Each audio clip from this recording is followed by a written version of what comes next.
Yeah, you do hear me, bro? Yeah, we are live. Okay, all right. Well, good afternoon, good morning, good evening, everyone. Welcome once again to our life, as we have been doing every weekend. I'm bringing to you my brother all the way from the United States of America. He's a master student there and he's coming to share his experience with us, how he began this journey, how he got here, and how it's going. My good brother, how are you doing today? I'm doing good. How are you? Yeah, I'm also very fine. Great. Can you tell us a little bit about yourself, a brief introduction? Okay, so my name is Oscar Edemawito. So my first name is Oscar. Okay. Where should I be? Should I begin from my undergrad, SS, Yes, just begin from the undergrad level. undergrad? Oh, Yeah. okay.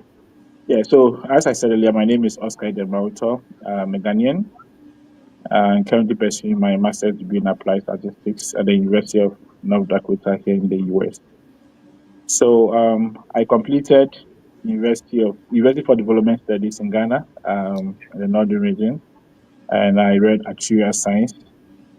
I completed in 2018. Yes, I completed in 2018, and when I completed, I started my national service at Star Life Assurance at Airport Residential. So I was working as a data analyst. I was working in the data department. So I worked there. So after my 1 year mandatory national service, I had an extension. My contract was extended for additional 2 years, and I worked there for 2 years. The contract ended, and we were asked to go home. So I went home very sad. I was asking myself, where am I going to get a job? So I sat home for I think 3 to 4 months, and I had a call from my boss that there'll be a project, data analysis project, and they'll be migrating the customer data onto their new software platform. So if Okay. I'm available, they can give me 6 months contract. I said yes because I was home. I wasn't doing anything, so I went and worked for another additional 6 months after life. Then when the contract ended, we were released, and I went home. And I was one day scrolling through on LinkedIn, and I saw a post from Coronation Insurance Ghana. Then I applied. It was their graduate training program. I applied, and I was picked. Went for the interview, and God being so good, I was part of those who were selected to take part in the program. And Okay. So at University of Development Studies, that's UDS, right? yeah, If you can clarify again, what did you study there and which CGP or CWA did you finish with? okay. So I studied actuarial science. Okay. Actuarial science, yeah, It and was I a com 3 or 4 year program. yeah, it was a 4 year program. Okay. Yeah, so I completed the GPA of 4.12. You know, the UDS our GPA is over a 5 point scale GPA. Okay. Yeah, over five instead of four. So I completed 4.12. Okay. So that 4.1, is that like a first class, second class upper, or second class lower? Second class upper. Okay. So Yeah. whilst in school at UDS, Mhm. your motivation to get that good CWA, Mhm. was it because you wanted to study abroad, or naturally you were someone who was always glued to his books? So honestly, it wasn't because I wanted to study abroad. Okay. Even though during that time I had the interest of maybe one day traveling abroad, I didn't know maybe going there to study or any form, any opportunity that comes for me to travel abroad, I'll take it. But it wasn't because I had the intention of traveling abroad. Yeah. I would say not to say I was glued to my book, but I was doing my best. Yeah. Okay. So the motivation to study back in UDS wasn't because you wanted to travel abroad. It wasn't because I wanted to travel abroad. Yeah. Okay. It was because I wanted to graduate with a good GPA, get a job, then start making some money, get married, and start making babies. And yeah, it wasn't because I wanted to travel abroad. Yeah. Okay. So before you began this whole study abroad thing and getting to the USA, Mhm. how did you birth the concept? Like, where did you get that motivation from? Where did you get that information from? If you can let us know. Okay, so it was when I completed in 2018. During my national service, I saw a post. I think it was, I've forgotten the name. It was one organization, and they were organizing graduate fair like for this study abroad programs at Moving Peak Hotel.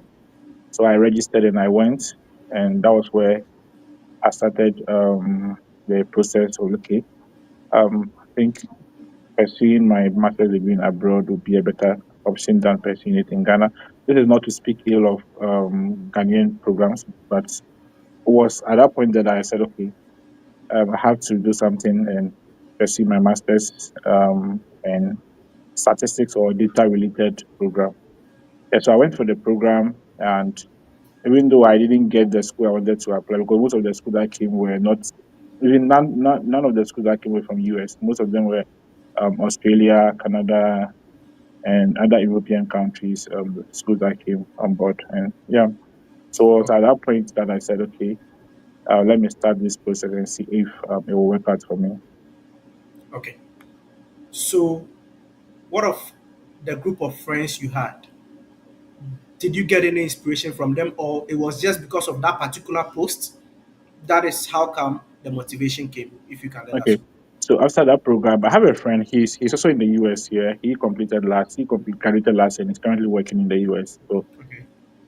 he also started and he reached out to me and said, Oscar, okay, he's working on study abroad USA. So if I'm interested, I can also join and we'll start everything together.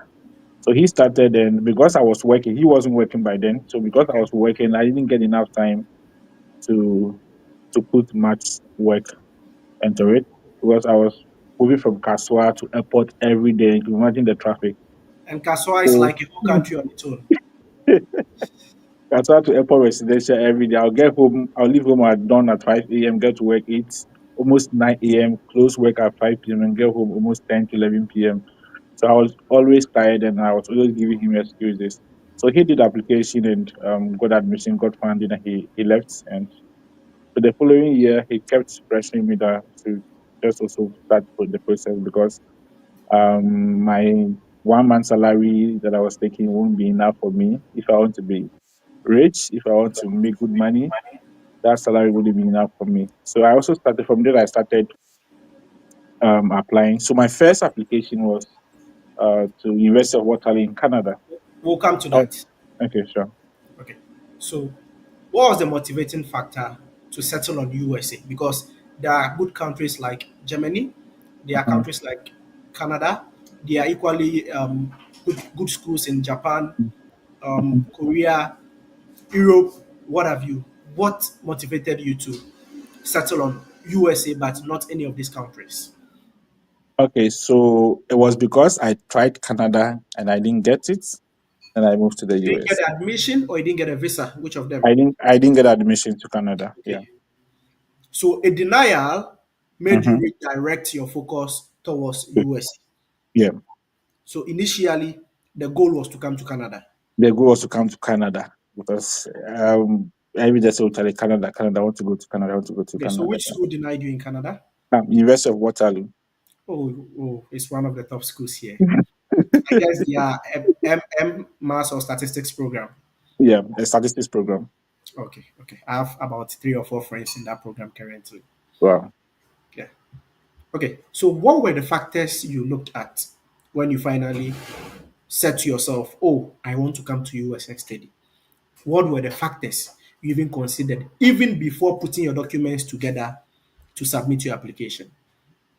Okay, so when I decided to start to focus on US, I think I joined a group, the current WhatsApp group, and that was created by your Kami Bless. I joined and the Kami Bless every morning. Kami Bless will drop this quote that even doctors and lawyers are leaving Ghana. They have much more you a teacher, or this is not to speak ill of the teaching profession, but that was what he was dropping every day. I was like, come on, if doctors and lawyers are leaving, then what am I doing? I have to also leave. Yeah.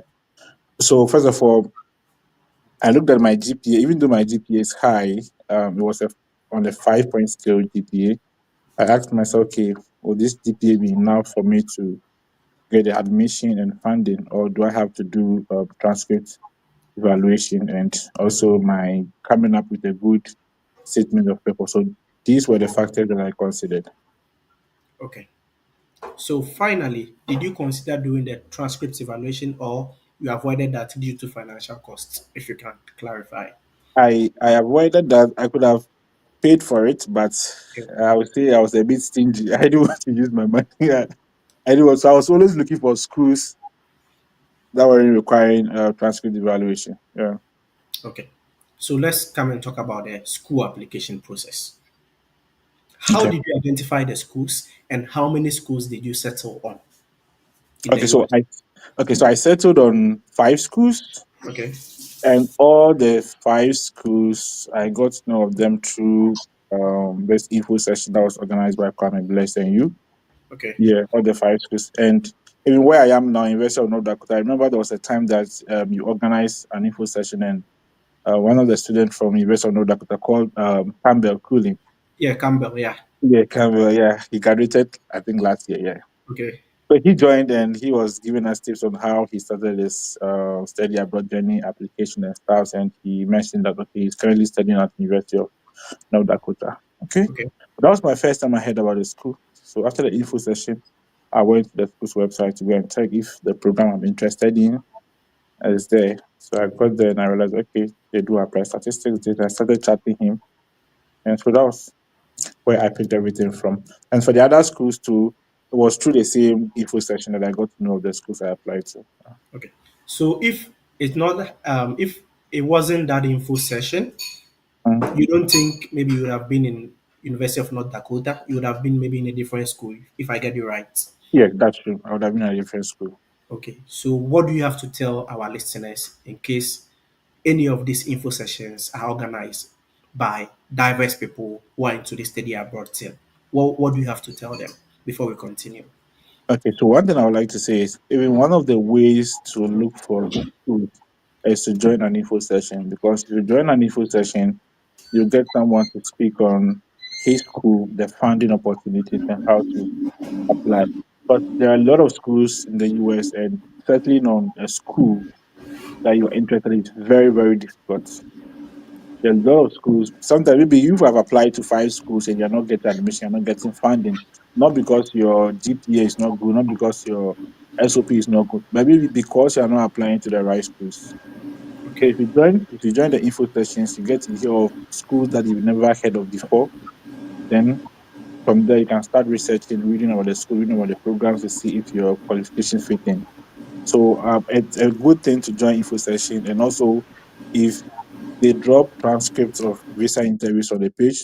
You read the transcript and check the program in the school. If you happen to find any school that offers a program, then you pick it up from there. Okay. That's very, very thoughtful. Now let's continue. How much did you spend in applying to?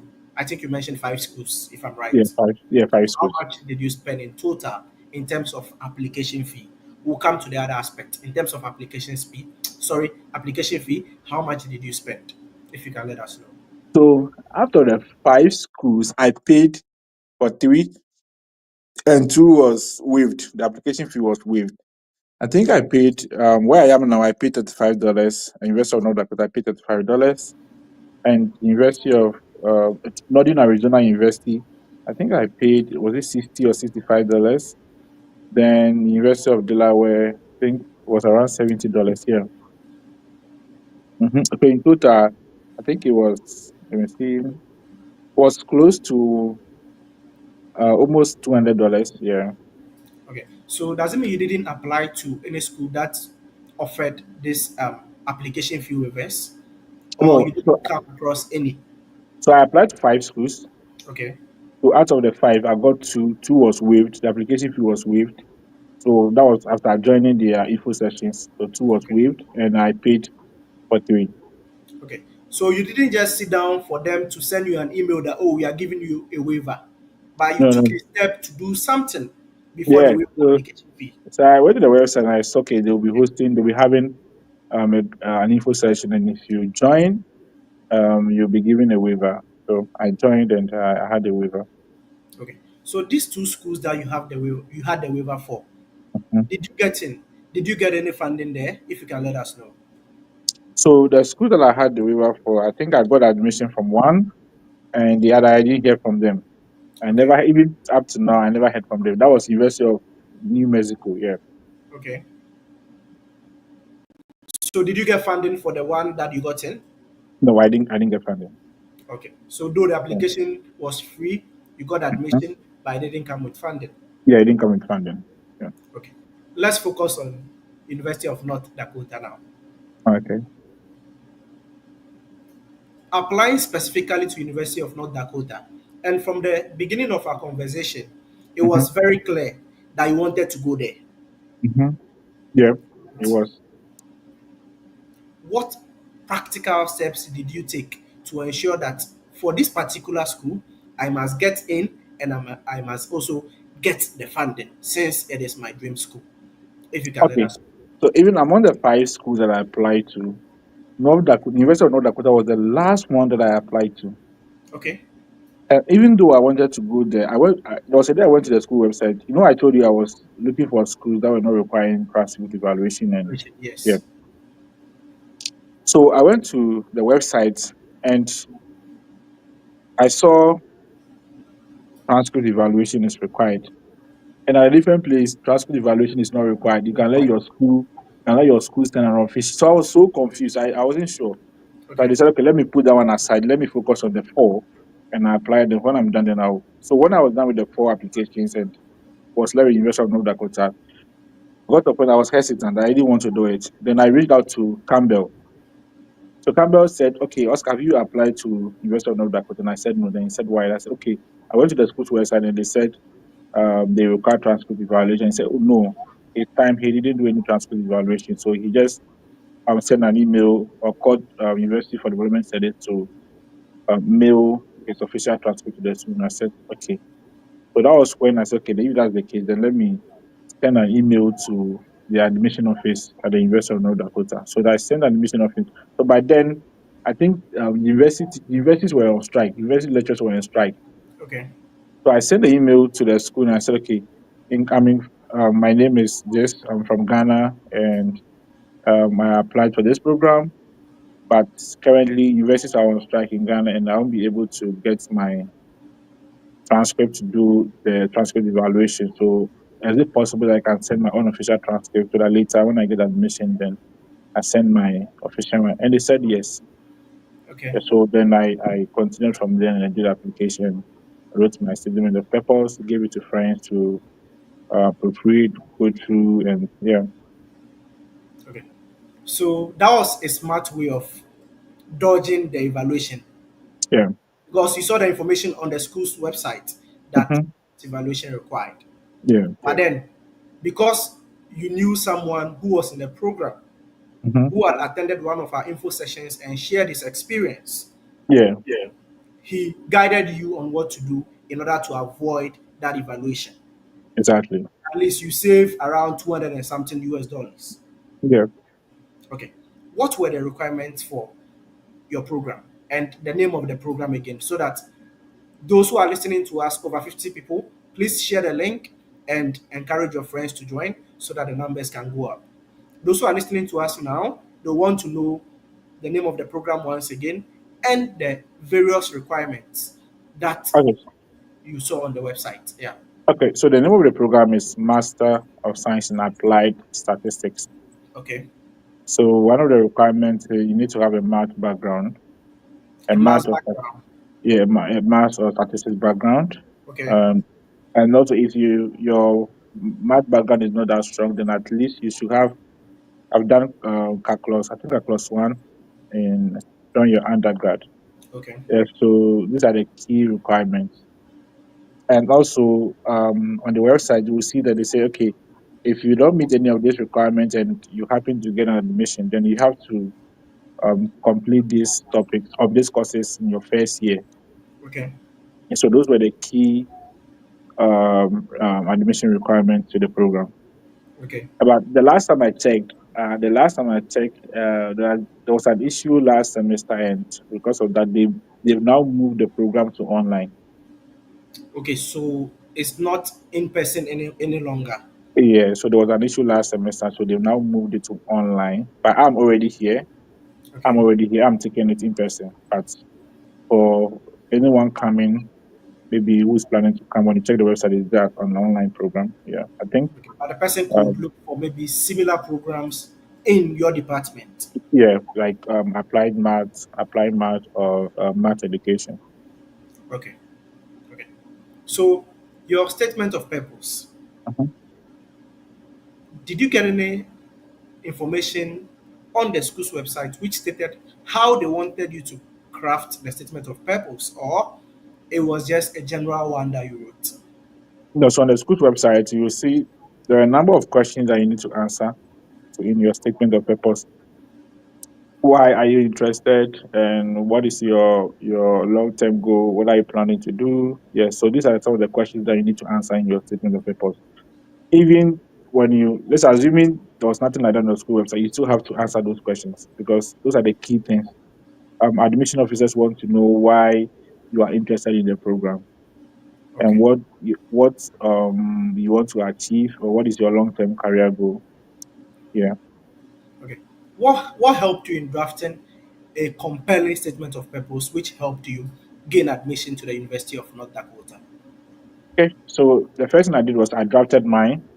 Okay, Then I picked samples of statement papers from the WhatsApp group. I also went online to download samples. So I'll go on Google and search statement of purpose for master's degree in applied statistics, for master's degree in math. So it shouldn't be just statistics, even though I was interested in statistics. Statistics is related to math.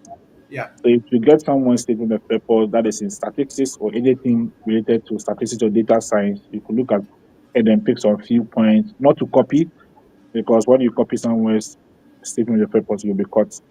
So you look at it, compare, and pick some few points. Maybe when I was working in Ghana, there was a time that I was in charge of the data analytics group, and I worked on a project, but I don't know how uh, to add it to my statement of purpose. I don't know how to speak about it in my statement of purpose.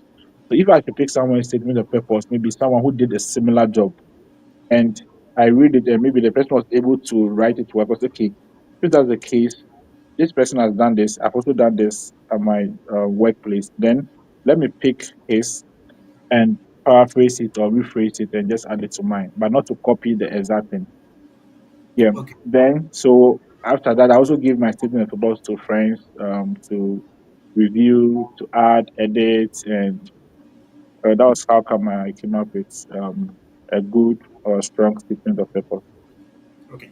Did you use the same statement of purpose for the other schools that you applied to, or you did some little tweaks and changes to the statement of purpose you used for North Dakota?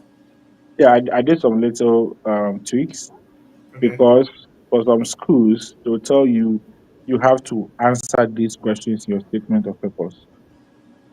Some other schools will leave it open.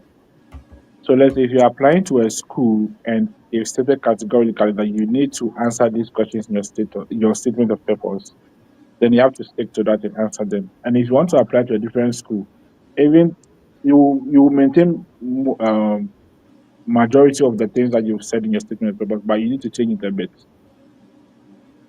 Because as I said, if you are done writing about why you are interested in the program and your long term career goal, maybe there is an extra curricular activity or program on campus that you're interested in that you want to add to your statement of purpose. You cannot use that same thing to apply to a different school. You need to change it. You need to look for one thing in the school that got you interested or that piqued your interest. Then you add it to it. okay, So you don't have to use the exact statement of purpose for school A for school B. Yeah. o- So you need to change it a bit. okay. Thank you. Let's come to one of the requirements which is most challenging to students who are applying to schools abroad in countries all over the world. Mhm, That is the recommendation letters. mhm. How many did they request for? And did you use Yahoo Mail, Gmail? or you used an institutional email? And how did you get your recommendations submitted effectively to this number of schools that you applied to? So that our listeners or our Mhm. viewers can pick some few strategies from your strategy and implement whilst they are starting their study abroad journey. Okay, so I used my lecturers. So that's Okay. the first thing. I used my lecturers, and they gave me their institution How email. many did you submit? How many Oh, recommendations? three Three recommendations. recommendations. Was it Yeah, all academic or two yeah, academic and one professional? all academic. Your school said all should be academic. It wasn't specified. It wasn't It wasn't, specified on the yeah, it school's wasn't website. specified. So I used all academic. Yeah, so it was my lecturers who wrote it for me, and they gave me their institution emails. Okay. How easy was it for you to get them to submit these recommendations to these five different institutions in the USA for you? So it was easy with lecturers. One of them was my project supervisor. Okay. So even after I was done with school, he's a Muslim. So during Salah, I'll send him Barakat Salah, happy Salah, happy this, happy this, happy this. Yeah. So I was keeping in touch, and when he posts something on his status, maybe something funny, I'll react to it. So I didn't wait to the point where I was in need of his help before I started chatting him. So that was one important thing that you need to do. Don't wait. If you have your lecturer's number, if you are free with your lecturer and you're done with school, once in a while, maybe Easter, Christmas, Salah Day, you can send a message to your lecturer. The happy Salah, happy New Year, happy this, happy this. You get it. Yeah. So that was one thing I did. And one other lecturer for him, when I called him and I said, okay, my name is this. I completed in this year. I was in his class, and I'm applying to schools abroad, and I would want him to write a recommendation for me. And he said he doesn't know me, so he doesn't know what to do. Then he said I should send my picture Okay. to him on WhatsApp. Okay. So yeah, before. So I sent a picture. I looked for a nice picture and I sent it to him, and he said, "Oh, okay, he remembers me." And Okay. that was when he agreed to write a recommendation letter for me. Even for that, I had to keep checking up, calling him every day. So when you call him, whether he's at the program, is this today, this to do. It wasn't easy. Yeah, but at Okay. the end, they wrote it for me. Okay. So when you reached out to these lecturers, what specific information did you take from them which ensured that Mm, you were able to input their details during the school application period so mm. that they submit the recommendation on you? Because mostly people reach out and go and take like hard copy recommendations, or oh, the lecturer writes the recommendation and send it to them. I don't know how they are going to submit it. So if you can clarify that. Okay, so what I know, I stand to be corrected, but what I know is US schools don't take hard copy recommendation letters. Okay. They don't take hard copy recommendation. I stand to be corrected. So what you will do is you'll be asked to enter the emails of your lecturers. Even for some schools, they will state no personal emails. They want institution emails. Okay. Because if you enter personal emails, they will not consider, or they will not take it serious. So you need to get the institutional emails of your lecturers. So the institutional emails are the ones like maybe abcd at eugene.edu.gh, like the ones with at edu. Those are the institutional emails. Or if you want to use a professional email, if you are working at, let's say, Bank of Ghana, they have their institution emails. Yeah, so don't go in for their personal emails, going for the institution emails. And some lecturers have not written recommendation letters before. So you need to explain to them that you want their institution emails. So you get their first name, last, or their full name institution email. So that is what you are going to use, or that is what you are going to enter on the school's website. And when you do that, then you save it. An automatic email will be sent to them, prompting them that, okay, this person is requesting a recommendation letter. Then they will submit the recommendation letter on your behalf. Okay. And you shouldn't stop there after taking their professional or institutional emails. You should keep calling them to remind them that, for most lecturers are very busy, so you have to be reminding them to submit the recommendation letter on time. Okay. So as our brother just clarified, please, it's very important to maintain good relationships with your lecturers or your tutors or your supervisors, even if you are not still in school, you reach out to them, you check up on them because Yeah. recommendations are key things that can either make or unmake you during the school application process. Mhm. So if you are here and you are listening to us, for you to have a seamless process for your recommendation, please try and implement some of the tips our brother gave. And do not forget to share the link, invite your friends to join. And today we'll be giving the opportunity for people to actually come live and ask their questions so that our guests can respond to them. So prepare. Once the time is getting due, I'll alert you. I'll share the link on my various platforms. You join, we'll give you the opportunity to ask your questions live. Then we can get a response from our Yeah. guests for you.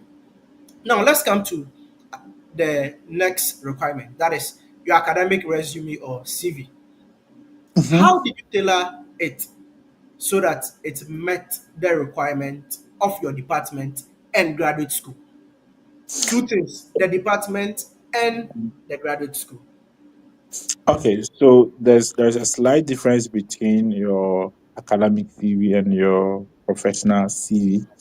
If you are applying for a job, you don't need to state your GPA, or sometimes you don't need to even state your research work on it. But if you're applying for an admission, then you need to state your GPA, you need to state your program, and if you've done any research related to the program you're interested in, you need to state it on it. If you have any publications, you need to add it to your CV, and anything academic that you feel will add more weight to your application, you need to add it to your CV. So Okay, those are the two different things, or just the difference between the academic CV and the professional one. okay. You did mention something, publication.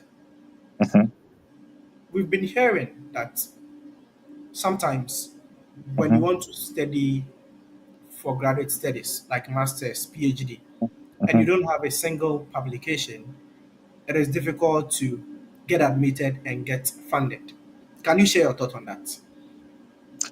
I'll Using say, yourself as a case study. okay. So if I should use myself as a case study, I would say no, Okay, because as at now, I don't have any publication.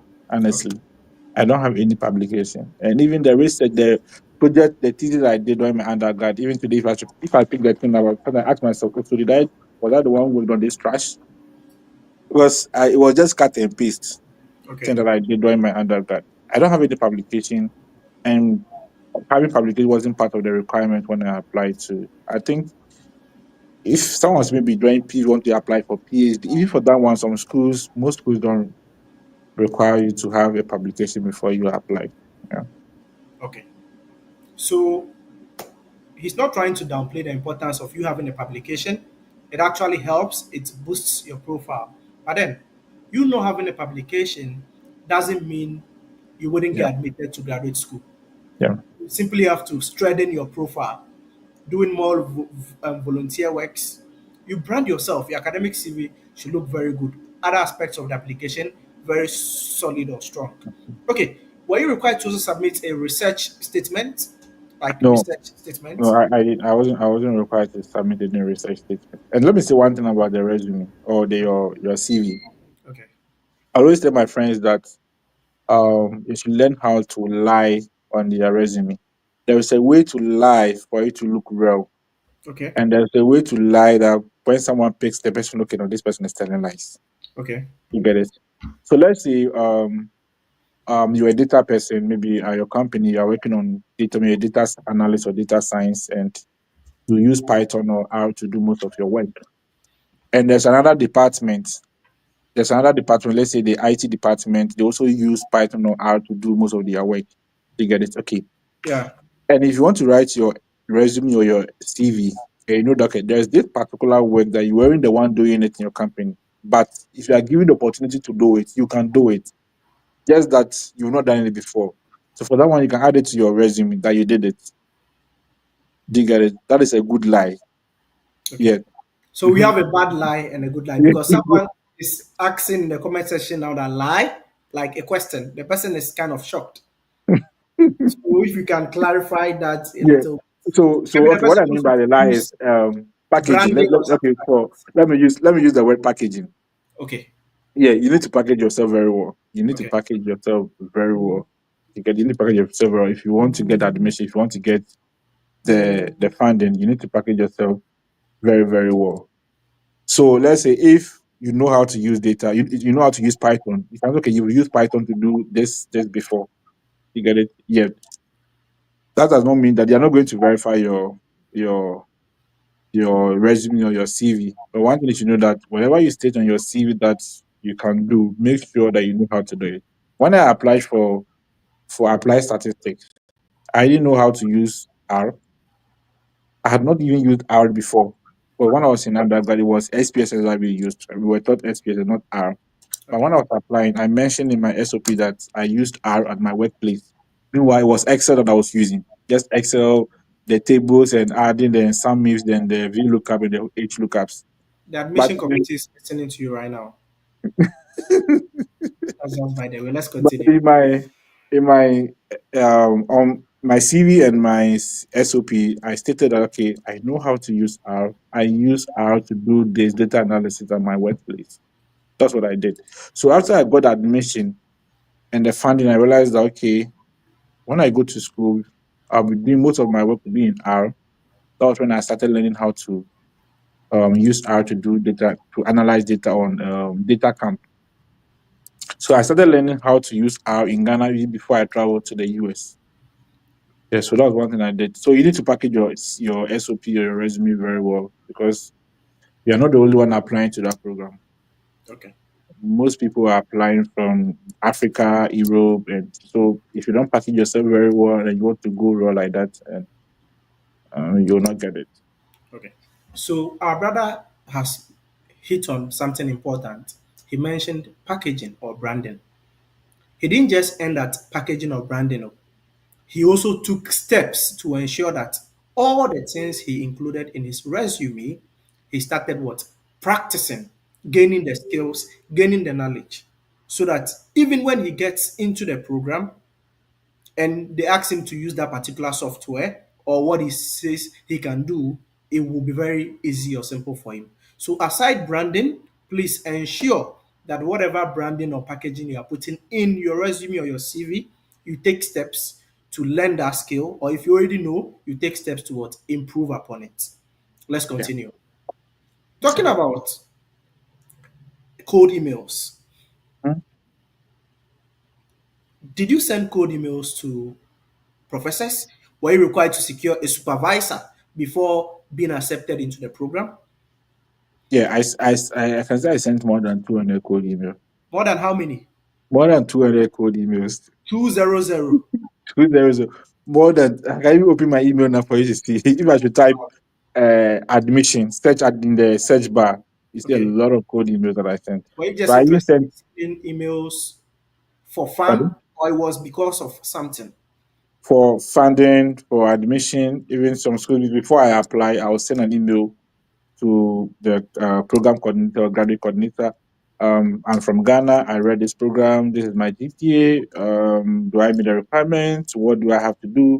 And kindly find my transcript or resume attached. Then yeah, then they'll get back to you and say, okay, yeah, fine, you can go ahead and apply. Oh no, you do not meet the requirement. Then that is it. Yeah. So you have to send cold email to lecturers to ask about funding, ask about admission. But one thing is if there is something on the website, or maybe if it has been stated on the website that okay, to apply before you apply to apply statistics, you need to do transcript evaluation, or maybe you need to have a math background or a statistics background. It's been stated clearly on the website, and you go ahead and still ask in your code email. What the lecturer or what they will do is they will just go to the website and copy the link and send it to you. Okay. Yeah, that's what they will do. So before you ask it, you can make sure that the thing has not been stated on the school's website. So Okay. the first thing, even before you send a code email, the first thing you need to do is to go to the school's website, read about the program, read about the admission requirement, the program requirement, and what the department is looking out for before you send your code emails. Yeah. Okay. So your school, Mhm. were you required to secure a supervisor? No, I wasn't required to secure supervisor. But you send a cold email to you sent code emails to achieve a particular purpose or Yeah, some purposes. yeah. For my admission, before I applied, I sent a code email, and after my admission, I sent a code email to ask for funding. Okay, so it means when you were putting in the school application, Mhm. you were not given the opportunity to apply for funding separately. No, I wasn't given the opportunity to apply for funding separately. You only applied for admission. Yeah. Then when you got admitted, that is Mhm. when you looked at the second aspect. Yeah. So when I got admitted on the admission letter, it was stated that I should reach out to my program advisor. To if I have any question about funding, I should reach out to my program advisor and ask whatever question that I have. So I sent an email to my advisor, and she wasn't replying.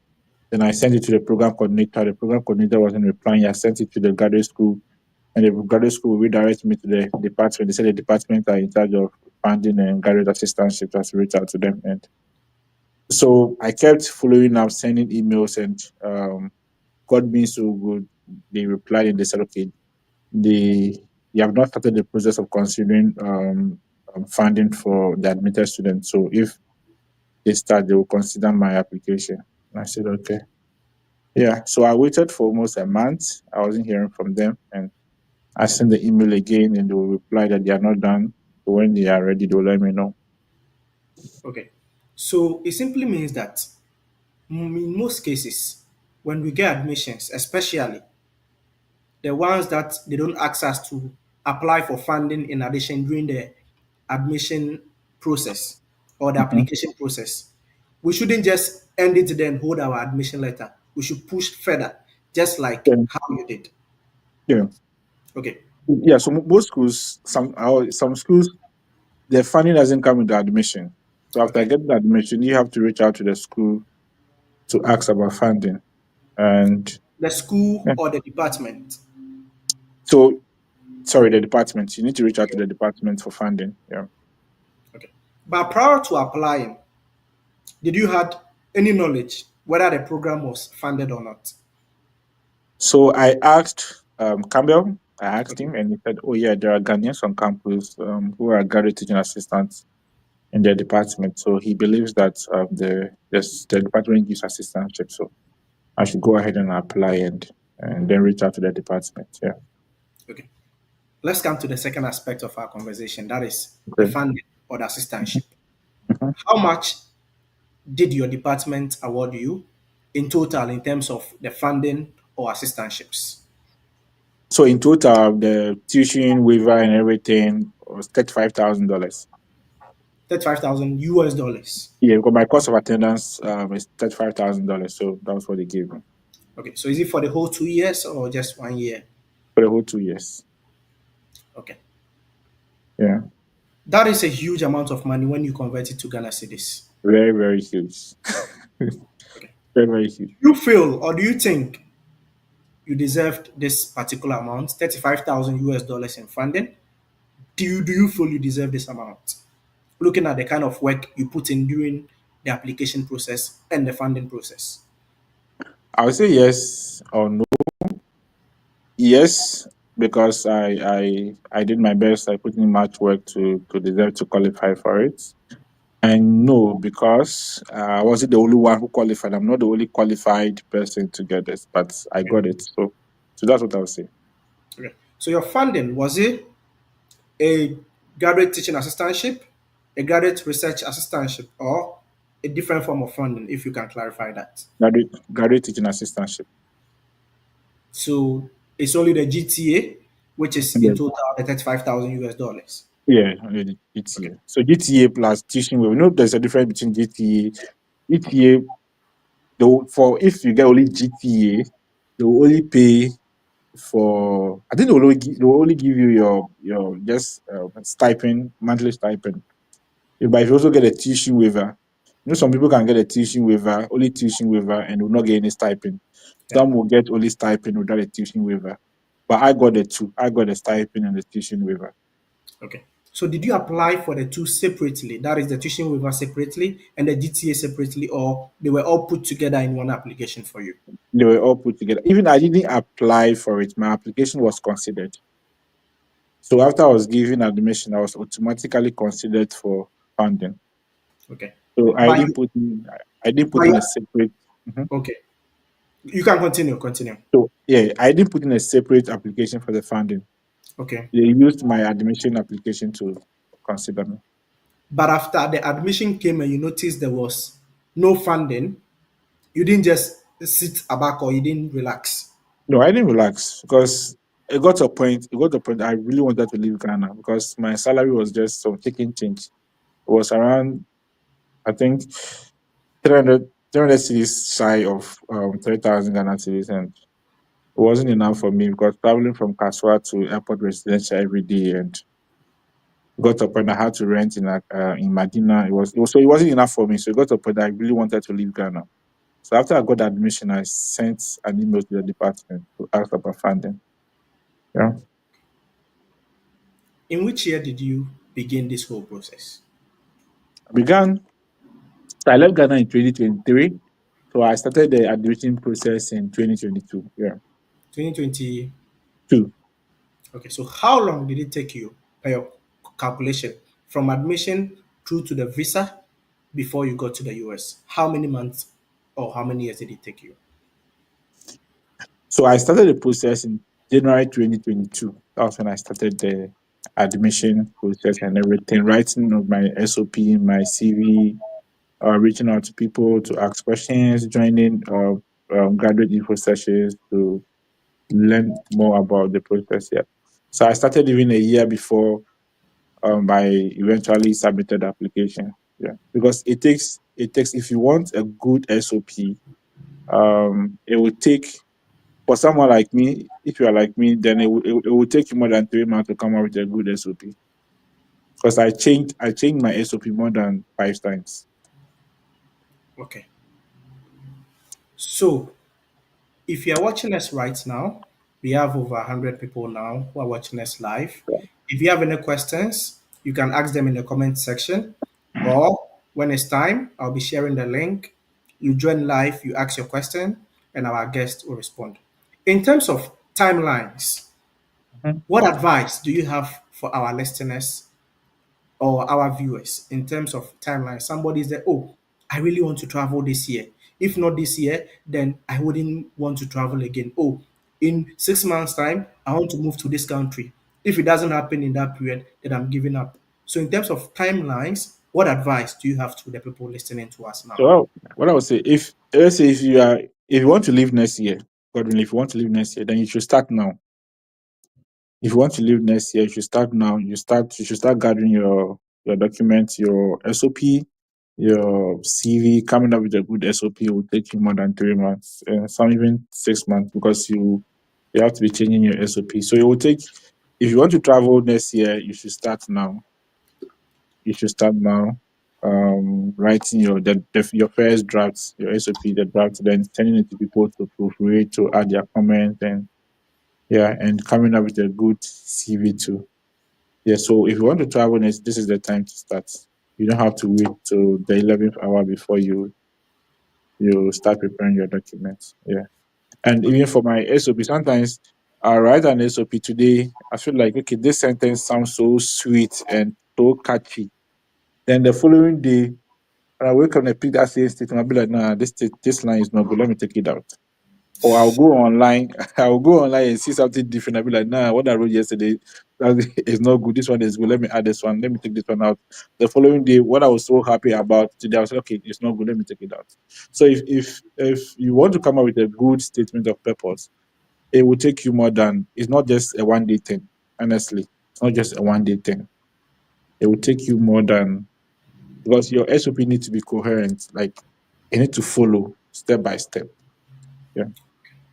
There is a question here, so I'll put that on the screen before Mhm. we continue the discussion so that you answer that. From Okay. Emmanuel Kwache. So Emmanuel Okachi was actually my mate back in the Teachers Training College, Jessica College of Education. He was my good friend back there. And thanks for the support, Kwachi. I see what you are doing for me. So his question, please, is it advisable to seek funding in the cold email or one must wait to do that after admission is given? So you can seek funding in your code email. You can seek funding. You don't have to necessarily wait after getting admission before. So for those in the research field, some professors have grants and they get grants from the state to embark on a research. So if you reach out to them, yeah, you can ask about funding. That is, if you feel that you have something that you can contribute to their field, you can ask about funding in your code email. You don't have to wait for admission before you ask about funding. Yeah. Okay. Just a follow up to his question Mhm, based on the answer you gave. There is this school of thought that also mhm, believe that if you should reach out to a supervisor or a prospective prof the first time mhm. and you go straight forward to talk about funding, sometimes they might have that perception that you're not interested in doing graduate work actually. You just want the funding to get in. What do you have to say about that? Um, hmm, for that one, let's say if a professor is working on a research, before you ask about funding, you first of all need to sell yourself. You need to let the professor know what you can add to his or your research, or what previous work that you've done that you feel that will be very important to what he's currently working on. So you first of all need to sell yourself before you even start asking about funding. Okay. And even for some professors, when you get to know that, okay, this person has something that will be very important to what I'm doing, they themselves will come up and tell you, okay, they have this position and they can offer you this funding and you can come and help them. Fine. But when you reach out to them, the first thing shouldn't be about asking about funding. No, you should first of all let them know what you can, especially if you are into the research. You should let them know what you are bringing on board. And if you're not in the research field, for what I did, so I introduced myself, my background, this is what I'm doing, and this is what I want to do. Is there any funding opportunities for international students? Yeah, because they know that most international students come to the US on funding, because if you don't have funding, you cannot come. They know it's a normal thing here. They know, yeah, because they get grants from the state, they get grants from companies to embark on research, and they know that most international students come to the US because they have funding. Yeah, so it's not a bad thing to ask about funding. It depends on how you put it. Okay. Yeah, Thank you very much. yeah. It has been insightful so far. Let's continue. Which particular entry did you apply for? Did you apply for fall? Did you apply for spring? Or did you apply for summer? And if you So I can applied. explain these three entries to our listeners or our viewers so that Okay, they know what to look at when they want to put in their applications. okay. So I applied for the fall. So let me explain what the fall, spring, and summer is. So the fall intake begins, I think, in August. That's the fall admission. It's same as before COVID in Ghana. Our first term or our first semester begins in August, September. So that Okay. is fall. Then the spring begins in January, and that will be like our second semester in Ghana. Okay. Yeah, then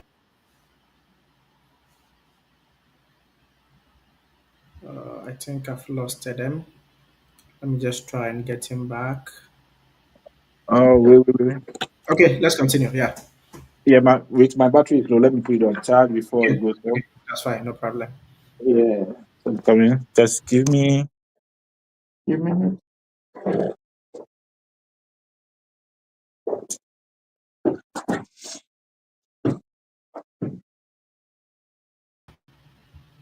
Okay. So our guest speaker wants to just put his phone on charge so that we continue the discussion. He was about explaining the three different entries which we mentioned. That is the fall, the spring, and the summer. So let's just give him some few minutes. He'll be back with us soon so that we can continue our discussion.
slide.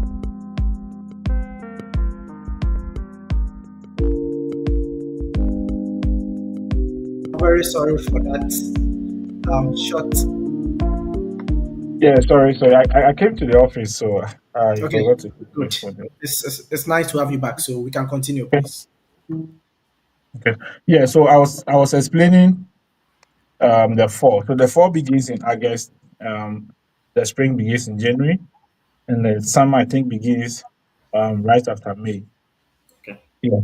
So I applied for the fall intake because it is believed that if you want funding, then the fall intake is the best term that you should apply to.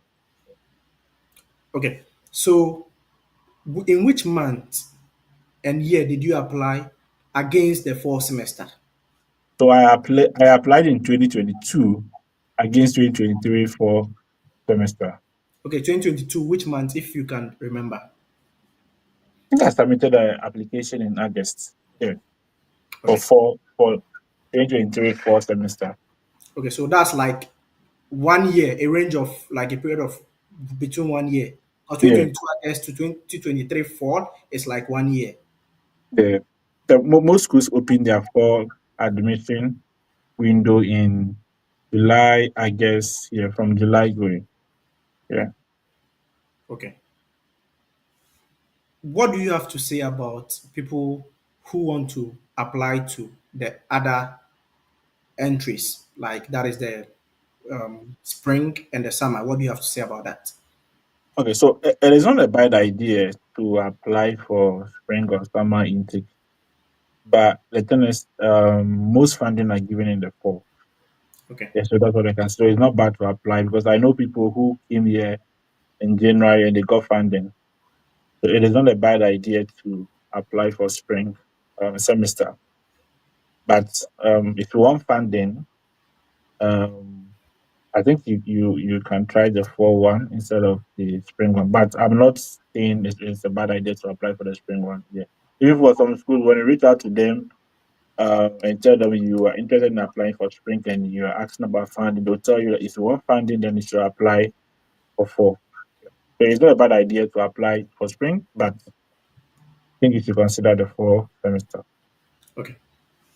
How good or bad is it in terms of when schools set timelines that within this particular timeline we will make an early decision in relation to funding. Then after this timeline, we'll make another admission decision, but funding might not be given. In terms of timelines, how important is it when it comes to graduate school application? It, it's very important.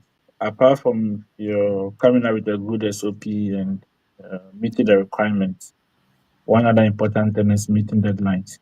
So there's a deadline for funding and there's a deadline for admission. Okay. So for most schools, the deadline for the funding comes before the deadline for admission. And what I know is, I think the school where I am now, the deadline was in December. I think December 1st was the deadline for admission. Oh, no, sorry, the deadline for being considered for funding. Okay. And the deadline for admission was the following year, January 15th. So if you want to be considered for funding, then you should make sure you meet that requirement. You submit your application, everything before the funding deadline. So it's really important. Unless you don't want funding, but if you want funding, then you should submit your application early. Yeah. Okay. That is why. So because that is why it's important to start early. If you want to come up with a good application, you need to start early. So let's say if the funding deadline is 1st December and you want to come up with a good application, then you should start putting up things together probably in January or even in February. Because if you wait till, let's say, September, October before you start applying, the funding deadline is in December. I'm not sure you'll be able to come up with a good statement of purpose or good application to get at least to be considered for funding. Okay. So in summary, what you're trying to say is if I want to study in USA, master's or PhD, that is in 2026 fall, which is somewhere 2026 August or September. Yeah, The journey starts now in this yeah. 2025, not in 2026. Not in 2026. Okay, okay, okay, So you have to start putting your document and everything together before the school opens the admission. okay, Yeah, but it's a competition. We have people across the world submitting the application and everything. And for most schools, the give admission based on first come first serve. okay, So if I submit my application first and you submit yours later, when they want to consider for funding, they'll consider my application first. So it will only get to your turn if they consider my application and I don't meet the requirements or I don't get any funding, then they'll move to the next person. So let's say if they are giving two funding, maybe the two ETA positions or two RE positions, and we have five people who applied for that program, who applied for that RE position, and we all have the same qualification. We all have the same qualification. Everything is the same. Our transcript and everything. We are all good. You will consider the one who sends his or application first. okay, Yeah. So if the first person doesn't get it, that's when they'll move to the second person. Then they'll move to the third person. So if you want to be considered, you need to submit your application early and not just submitting your application. You need to make sure it's a strong application okay, that you're submitting. Yeah. okay. There are about 50 states in the US. Mhm.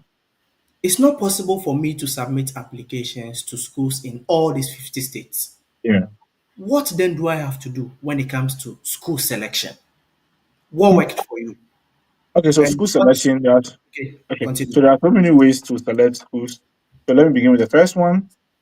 So if you are the lazy type, the first step is to join info session, organized by not our group, maybe not only our group, you can join other.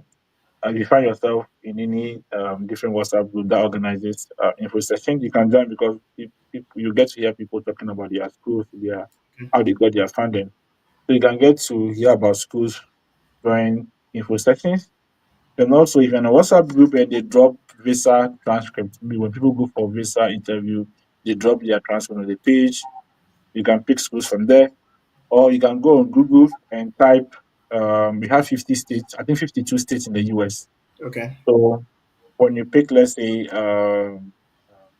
Minnesota, the entire universities in Minnesota, Google will give you all the universities in Minnesota. Then you go through them. So let's say you can do universities in Minnesota. Then you go through them. Just do university for Minnesota today. Tomorrow you do universities in North Dakota. Then you look at them, you pick the ones that you feel you meet the requirement that you can get admission to. And one thing is, don't select schools based on friendship. Maybe because your friend is in this school, you also want to apply to this school. No. okay, Yeah. Maybe your friend's qualification is not the same as yours. Your friend's grades is not the same as the grades for you. So don't select your schools based on friendship. But if you feel your friends in this school and you still feel that you can meet the requirements, fine. But the aim is to leave Ghana, the aim is to Japan. So just look for schools that will give you the funding, schools that will give you the admission.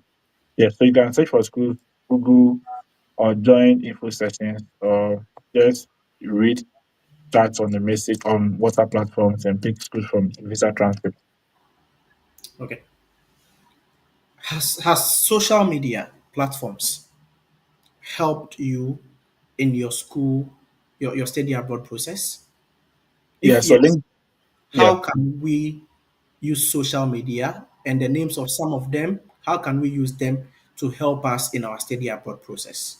Yeah, so the first one I will mention is LinkedIn. Okay, So most professors do post their research work on LinkedIn.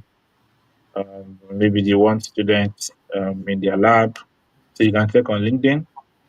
You'll get some in LinkedIn on even on Twitter to X. You can get schools. So you can just go to the search bar and type the program or assistant, graduate teaching assistant or RE or GA in this program, and you'll get a lot of them from there.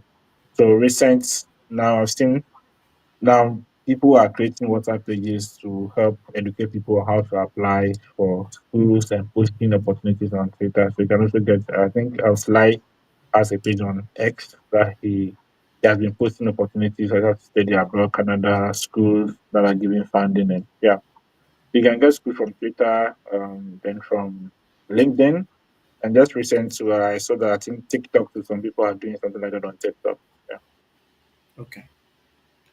There is this belief that once I have a very good CGPA or good CWA, let's say a first class, Mhm, automatically when I apply mhm, and application other aspect is not even too strong, I'll be mhm. admitted and given funding. What do you have to say about that?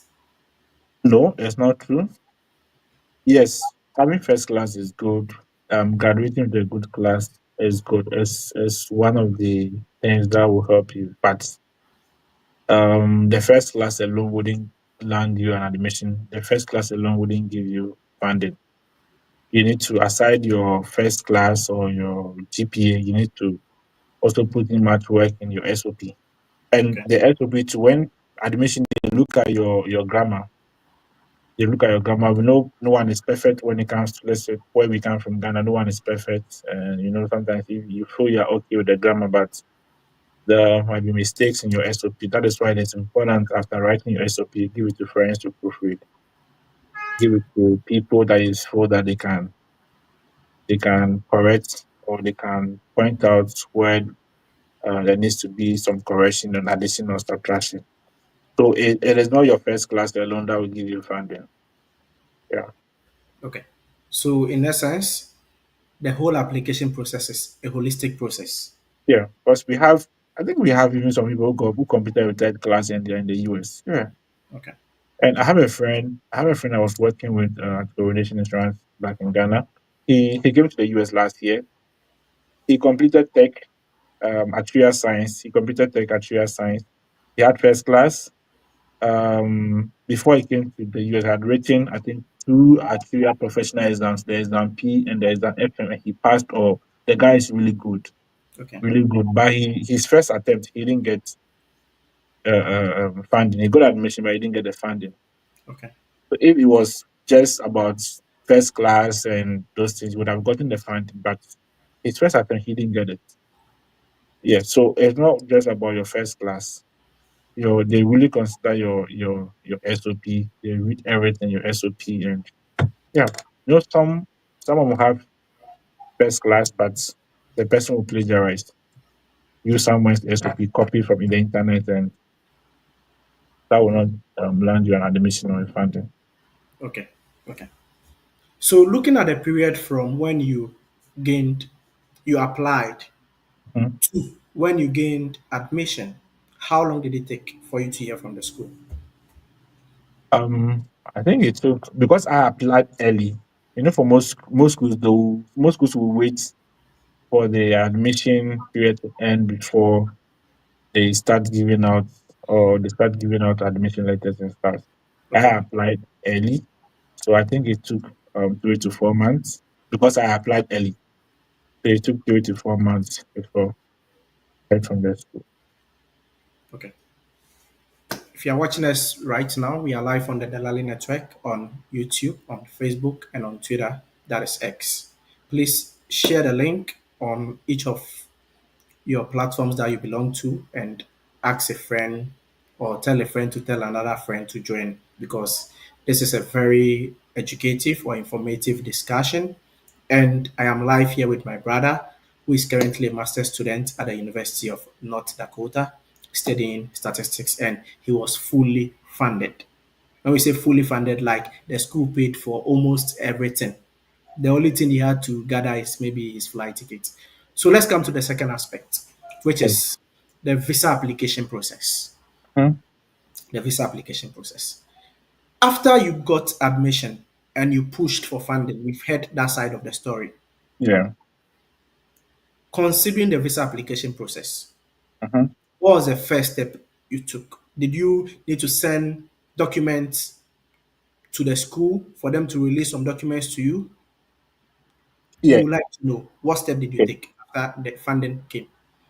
Okay, so after I got the admission, the international office reached out to me via email, and I then I've not gotten the funding yet. So they reached out to me via email, and it was basically about how to submit my document to get the I-20. Okay. Yeah. So then I told them, okay, I've reached out to the department concerning funding. So if I should get funding, I'll reach out to them. Yeah. So when I got the funding from the department, I got the letter and everything. I submitted the my funding letter.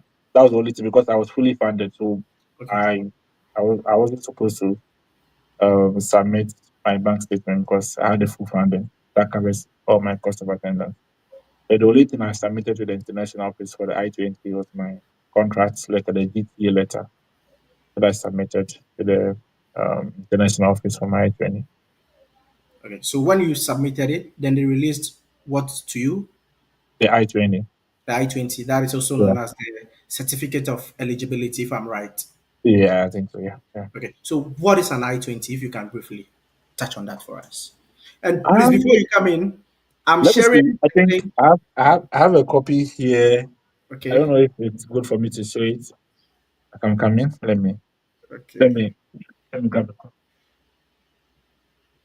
So before our brother shares the copy of the I-20 so that we can all see, I am actually sharing the link. It's a one-man production, so you kindly bear with me. I'm sharing the link so that those who have questions to ask, I'm sharing it on Facebook, I'm sharing it on Twitter, I'm sharing it on WhatsApp, and I'm sharing it on any other platforms which we all belong to. If you have any question to ask, just click on the link, enter your name, and you click on enter the studio. You'll be able to join us live here, and we'll give you the opportunity to ask your question. So I'm just sharing the link now.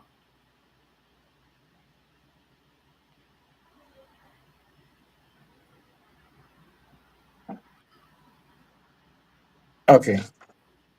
All right. So this is how the coming. So this is how the I-20 looks like. Yeah, this is how it looks like. So it's an official document issued by the school. So when you get admission to a school and you prove your finance, that is through your bank statement or letter of support or government scholarship or through your RE, research assistant, GTA, career teaching assistant, or graduate assistant. So when you submit your document to prove that you can pay for your cost of attendance, the department, the international office will give you something like this. It's called an I-20. It's an official document that is certified by the Department of Homeland Security. It is given to only international students who are accepted into US universities. So on the I-20, you have your name, your date of birth, your country, your school name, your program, then your funding, student funding. So if you have teaching assistant funding, it will be stated if your funding is to bank statement or letter of support, everything will be stated on the I-20. Yeah. So this is how it looks like. Yeah. Okay. So can you look on the I-20 and share some specific details which people have to know or get information on before they take the next step where they want to put in their visa application? Okay. So on the I-20, you will see your total cost of attendance on the Wait, I-20. before you continue, there is someone on stage who wants to ask a question. So let me quickly bring the Okay. person so that the Okay, person will sure. ask the question, then we continue. Okay, sure. Okay, my good brother, Mr. Kichi Richard, you are live on TDN and welcome. Thank you. Our guest is waiting for you. You can ask your question.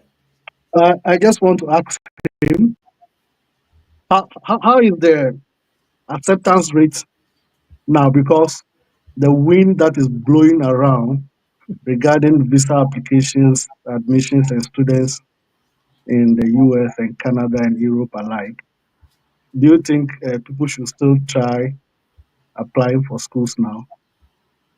Okay. So yeah. One thing I'll say, don't give up. Yeah, even though due to the current situation in the US and the directives from the president, you don't have to give up because so even though maybe the new directive is going to affect the number of visas that is given out, people will still get visa, and you might end up being one of them. So don't give up. Continue applying till you get it. Great. And for the acceptance rates, I can't say much about the acceptance rates for visas. And that one I can't say anything about it really, because it depends on the embassy. Yeah, but Yeah. one thing I can say is don't give up. Just keep applying, and it will work out. Thank you. You're welcome. Okay, so Richard, do you have any other question or Now, okay? that's Then I'm just the taking clarification I you want off. him to put across. Okay, I'm taking you off now. Thank you Thank you. very much for coming. So I've shared the link on my various platforms. If you have a question, please just look for the link on either Facebook, WhatsApp, Twitter, or from my WhatsApp status. Join. I'll give you the opportunity to ask your question live before we continue. Please, it's a one-man production. I'm the one doing everything, so kindly bear with me. Okay, I have Tails here. Tails, you can unmute yourself, and you can also take off the blind from your camera so that we can see you. Then you can ask your question. Tails, Tails. Okay, Tails is not ready, so let me just move him off. Okay, please continue. Whilst we are doing the Okay. explanation, anyone who comes, I will give the person to the opportunity to ask the question. Okay. So I was talking about the I-20. So we use the I-20 for applying for your student visa. So you don't have an I-20, you cannot apply for a student visa. Okay, Because this document is really important. If you don't have this, you cannot apply for a student visa. So when you get your I-20 from your school, the first thing that you need to do is to check that everything is correct on the I-20. Your name should be correct.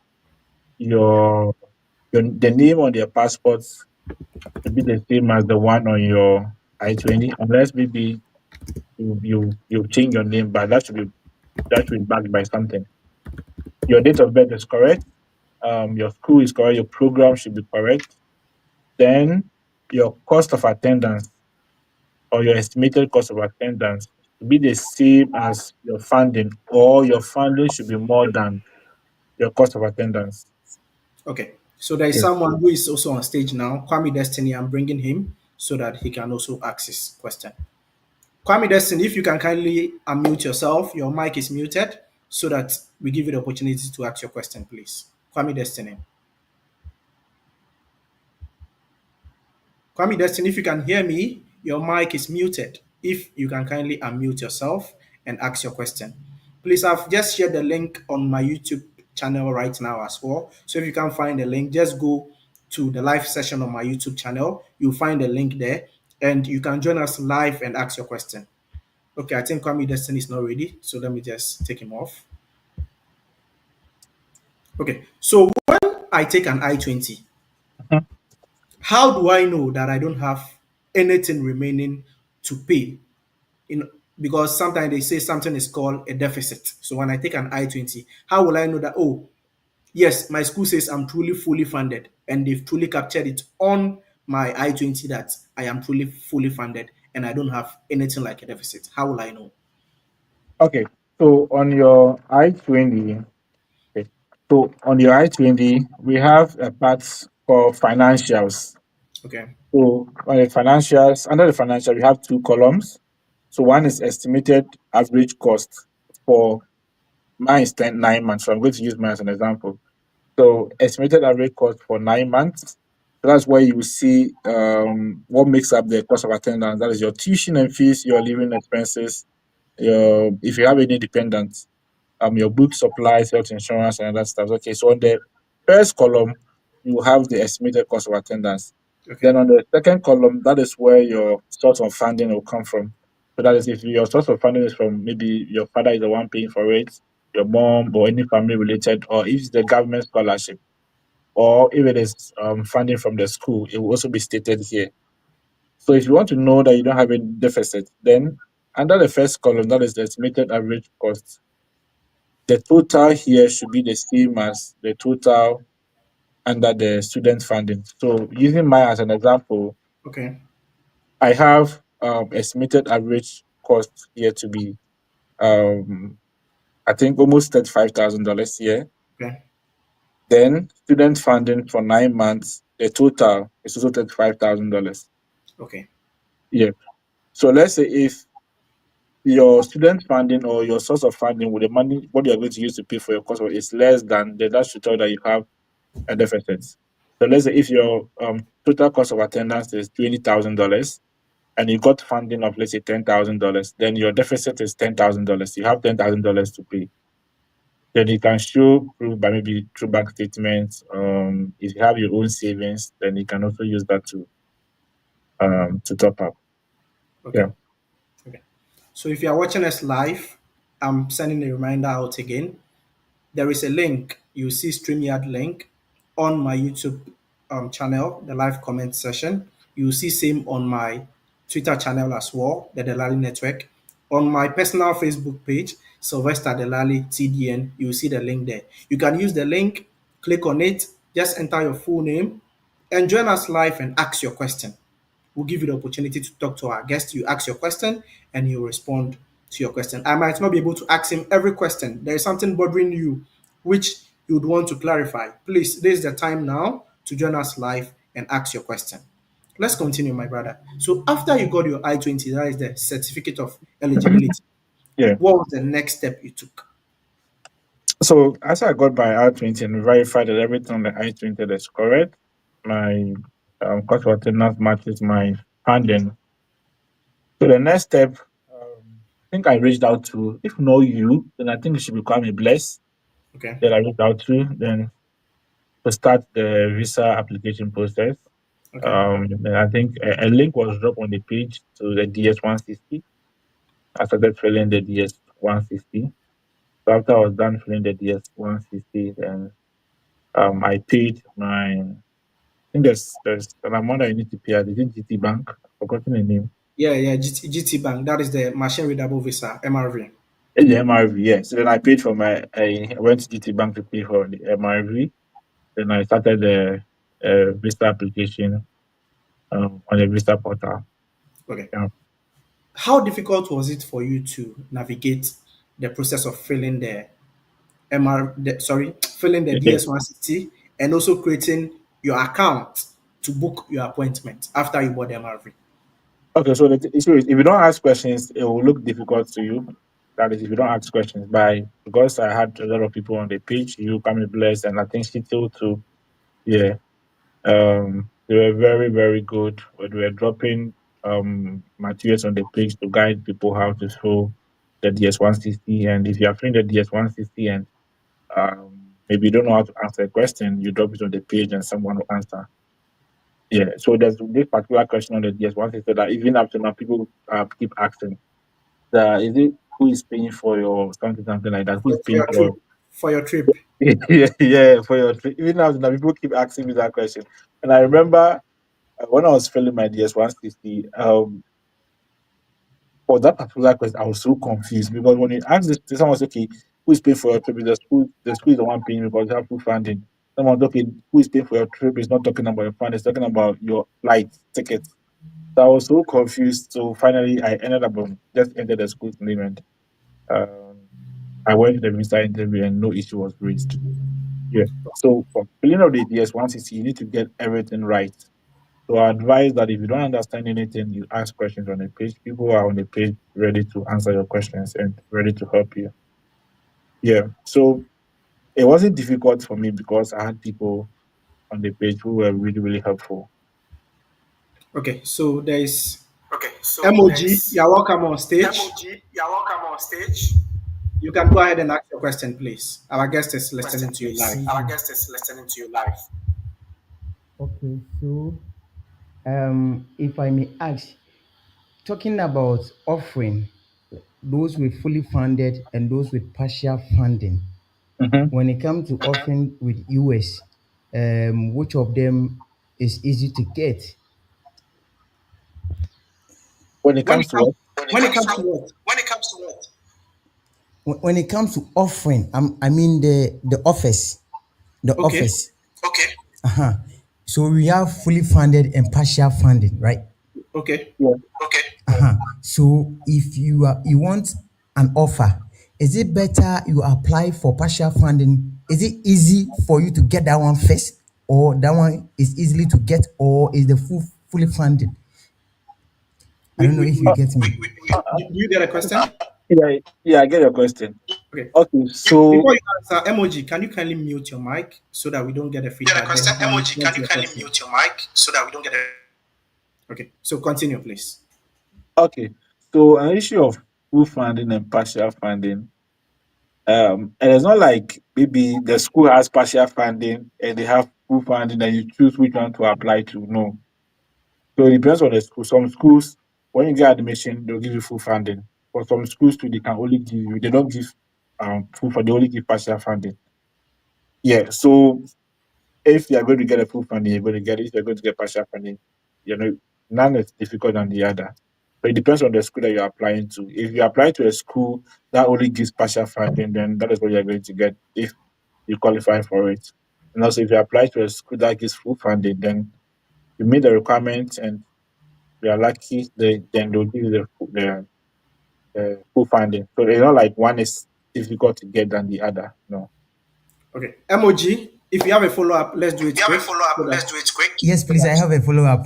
My follow okay. up question is that I started this initiative, or I started exploring this since 2019, and up till now, everyone that I will apply that they have funding, they don't give it to me. But those that they are without funding, that one I get. Can you imagine that I applied for? I currently possess masters, so I used to apply for masters. PhD, I was not getting. PhD, I was not getting. Then I said, oh, if that's the case, let me come back to masters. So I used my masters to apply for the masters. Can you believe that those schools that I applied for masters, that they don't have funding, they gave me PhD admission. Meanwhile, I applied for masters, so they gave me PhD admission. However, schools with funding, even if you apply for masters with a masters, you don't get it. If you apply for the PhD too with a masters, you don't get it. Meanwhile, all their requirements are certified of them. What can be, or what is the possible? Okay. Your question is Okay. gotten. You can mute your mic. Okay. Continue, please. Thank Okay. you. So I get your question. Continue, please. Thank you. Yeah. So the issue is Yeah. So the issue is meeting the requirement. meeting the requirement. I think I'm getting feedback from. Yeah, I'm emoji, if getting you can feedback mute your from. mic, please. Yeah. He's trying to respond. Okay, let's continue. Yeah. So meeting the requirements doesn't guarantee that you're going to get funding. That is one side of part of it. You can meet the requirement and still not get it. That is why I said it's a competition. You are not the only one applying to that program or applying for funding. A lot of people are applying. Especially our brothers from the Kunkumbagia people. Not to mention the name campaign name here. So, you see, our brothers from the Kunkumbagia, a lot of them are applying. And students from that region, most of them are very good, honestly. Most of them are very good. So I don't know, because you just have to keep trying. Because I remember when I was applying, there was a guy who got this visa admission, and when he dropped his visa transcript, I think he attempted 8 times. So the first seven he got rejected. It was the eighth time that he got the visa. So you don't have to give up. You just have to keep on applying, trying new schools, and also you should also look out for the admission rate. So some schools the admission rate is very high. Some of them there's 5% admission rate. That should tell you that the competition there is really, really tight. So the 5% admission rate is that is if 200 people should apply, only 5% out of the 200 will be given admission. You get it? Yeah. So in choosing and selecting your schools, you usually look at the admission rate. If the admission, I'm not saying you shouldn't apply to top schools, but if you feel that you meet the requirements and you can also get, then fine, go ahead and apply. But just have to assess yourself and going for the right schools. Probably maybe you're not going for the right schools in terms of getting funding. So don't give up. Just keep on working, and then you will surely get it one day. Okay. A quick one, emoji. Let me just also do this addition for you. So one thing I also say is that don't be too fixated on only one program. As you said, you have a master's already. You can go in for another master's and or even a PhD. But then let's say you've studied accounting. Don't only focus on like a master's in accounting or let's say a PhD in accounting. You can Yes. also look at other related business programs. So, for example, what you can simply do is that you can just go to ChatGTP and tell ChatGTP that, okay, I am so so and so, and I studied this program for my bachelor's degree and this program for my master's degree. I am looking at applying for another master's or a PhD program where I could get funding. What are some recommended programs that I can apply to, which I can get funding, which is in relation to my field? ChatGTP will give you a list of programs that doesn't only align to what you studied, but list of programs that is in a broad range of your field so that you can use that to apply for admission to some schools. And also, I advise that in the US, don't just apply to schools in any state at all. Before you put in the application, it's important to check the living expenses of the particular state you are going to. For example, in a state like, let's say, New York, you want to go and study there. Like, it is an expensive place. So maybe at the end of the day, you might end up getting good funding, no? But due to the living expenses, your deficit will also be huge. So when you want to put in applications also, look at states that have lower or less living expenses. And there are even some schools, when you put together their cost of attendance and the fees, like everything with the living expenses, you up to 25,000 US dollars. Some will even be around 18,000, 19,000. And these schools can be found in states that are less expensive. So emoji, I also advise that you take some of these steps. I don't know if we've done justice to your question. I'm Yeah, I giving you think, the last yeah, opportunity. yeah. I think what you said is Actually, right. Delali, What you said is right. I did actuarial science during my undergrad, and I realized that no, if I should apply to actuarial science, masters in actuarial science, it will be very difficult for me because I've not written any of the professional exams, and most people who are applying have written the professional exams. So if they are going to select, to pick those people ahead of me. You get it? Yeah. So you don't have to necessarily do a master's. Let's say if you did accounting, just like what Sly said, if you did accounting during your undergrad, you don't have to necessarily go into accounting for your master's. You can look for related program, then you go in for that program. Yeah.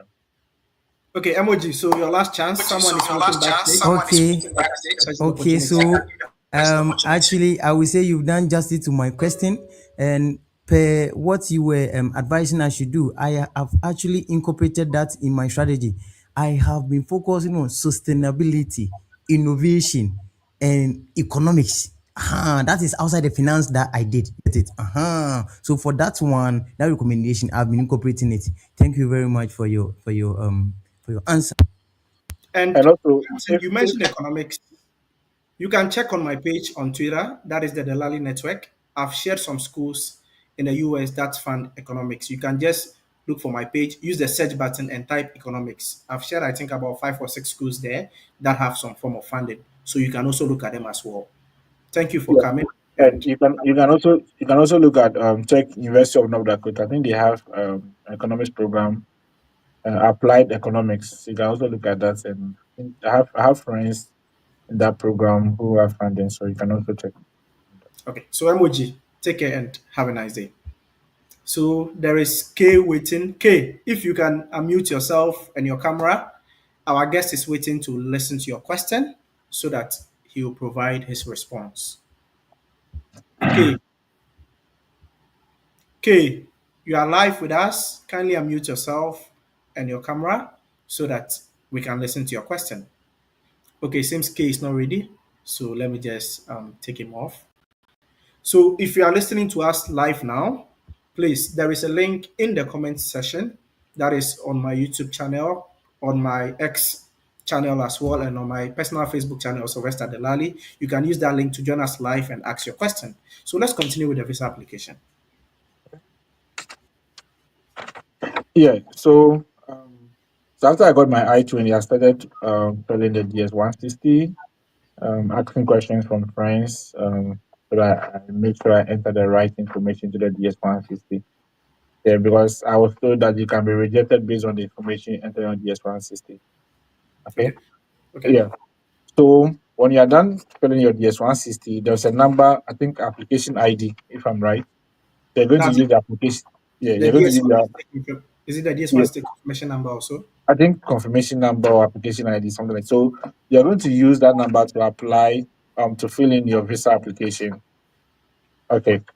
And maybe there'll be times where maybe you made a mistake on your DS160 and maybe you need to fill a new DS160. So when you fill a new DS160, you're going to be given a new confirmation or application ID. So you need to make sure that you copy the new application ID and replace it with the old one on your visa portal. And I think I've also seen people they they did a new DS160, but they forgot to change the confirmation number or the application number on the visa portal. They went to the visa interview and they were told that what is on the visa portal is not the same as the DS160, so they should go back and do the correction.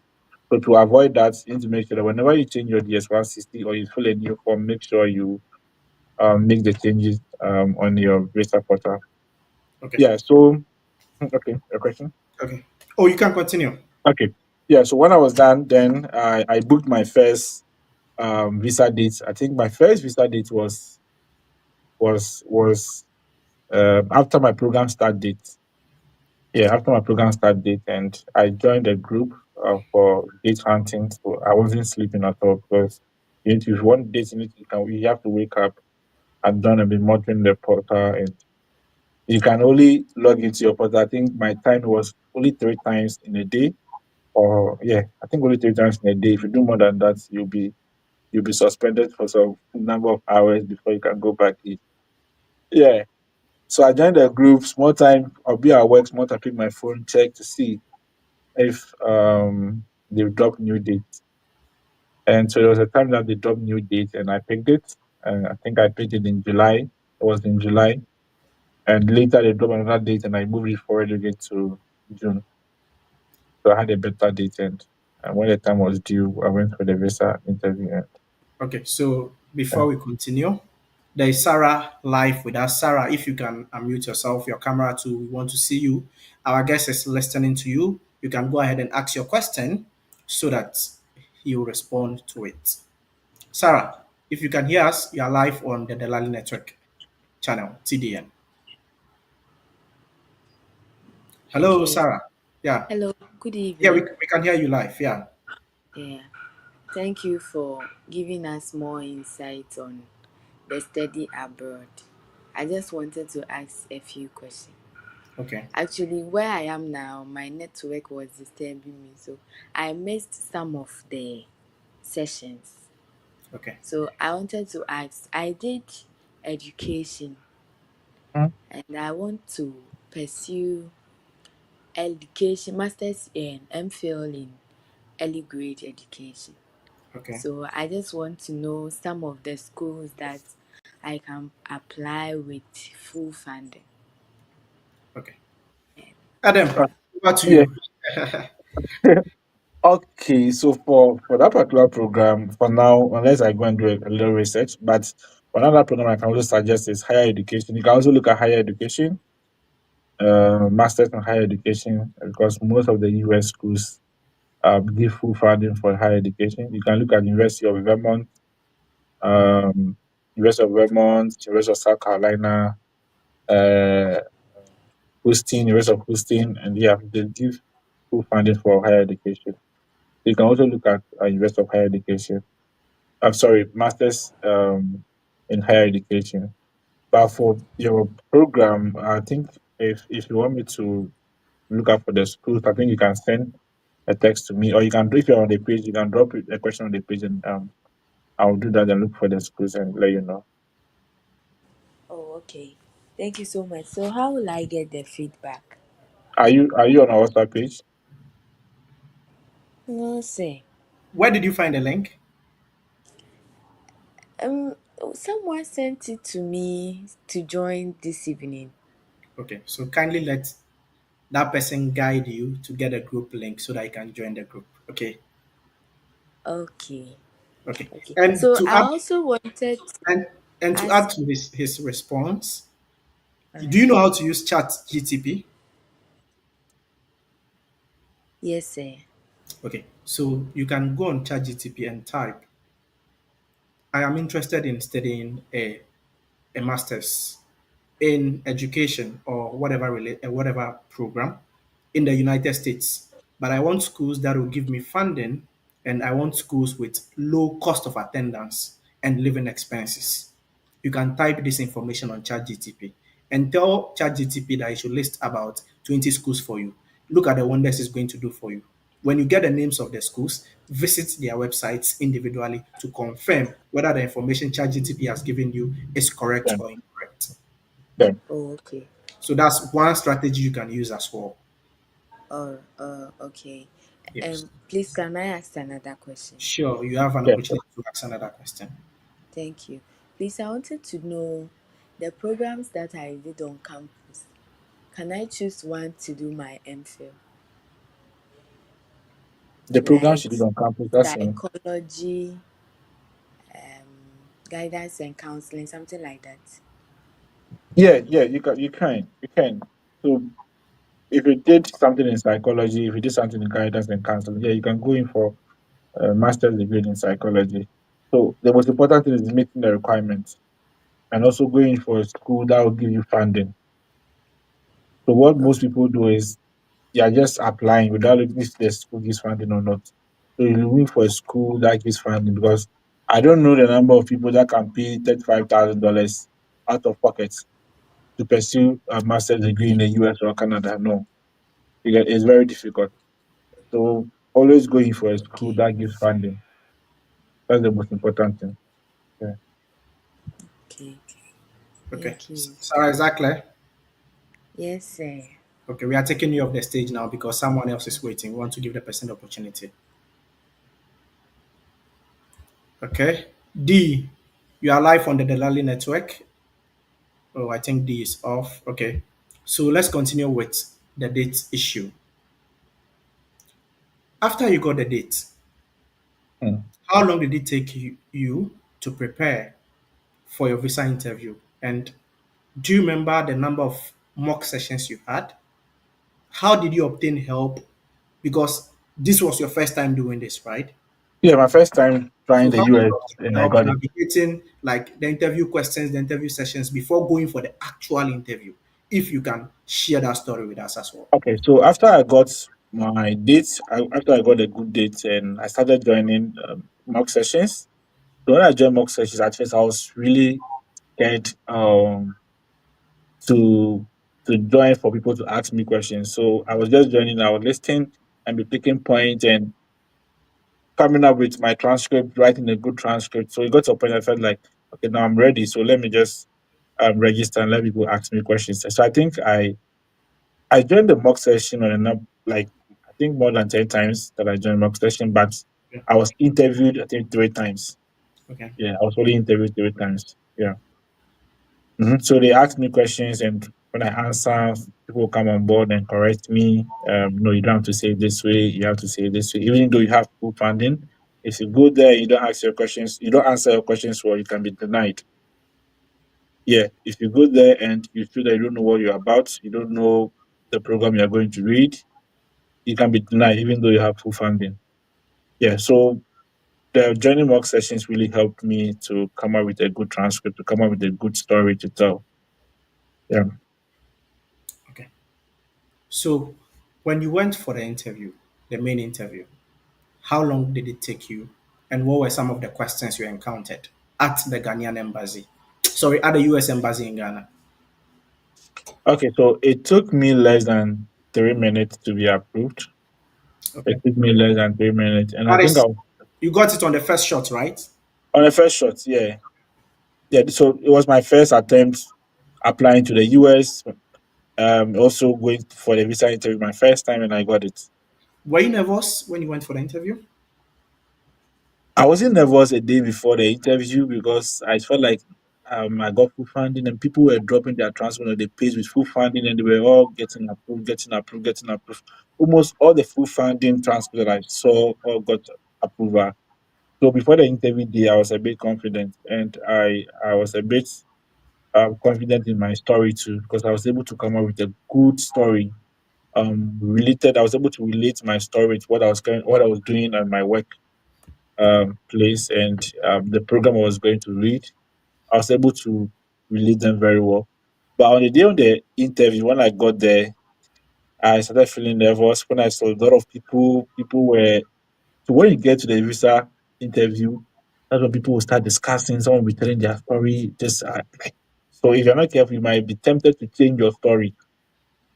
Yeah, you might be tempted to change the story you want to tell the visa officer. But one advice I'll give is stick to your story. When you go and listen to people, don't be scared, don't feel nervous, just stick to your story. So when I joined the queue, documents were checked, entered the compound, and were asked to sit under, I think something that it looks like a summer hat. And people will come out jubilating, happy, and some will come out with a straight face. I'll be like, God, I don't want to go there and come out without this visa interview. I want to really get it. So I went with a friend.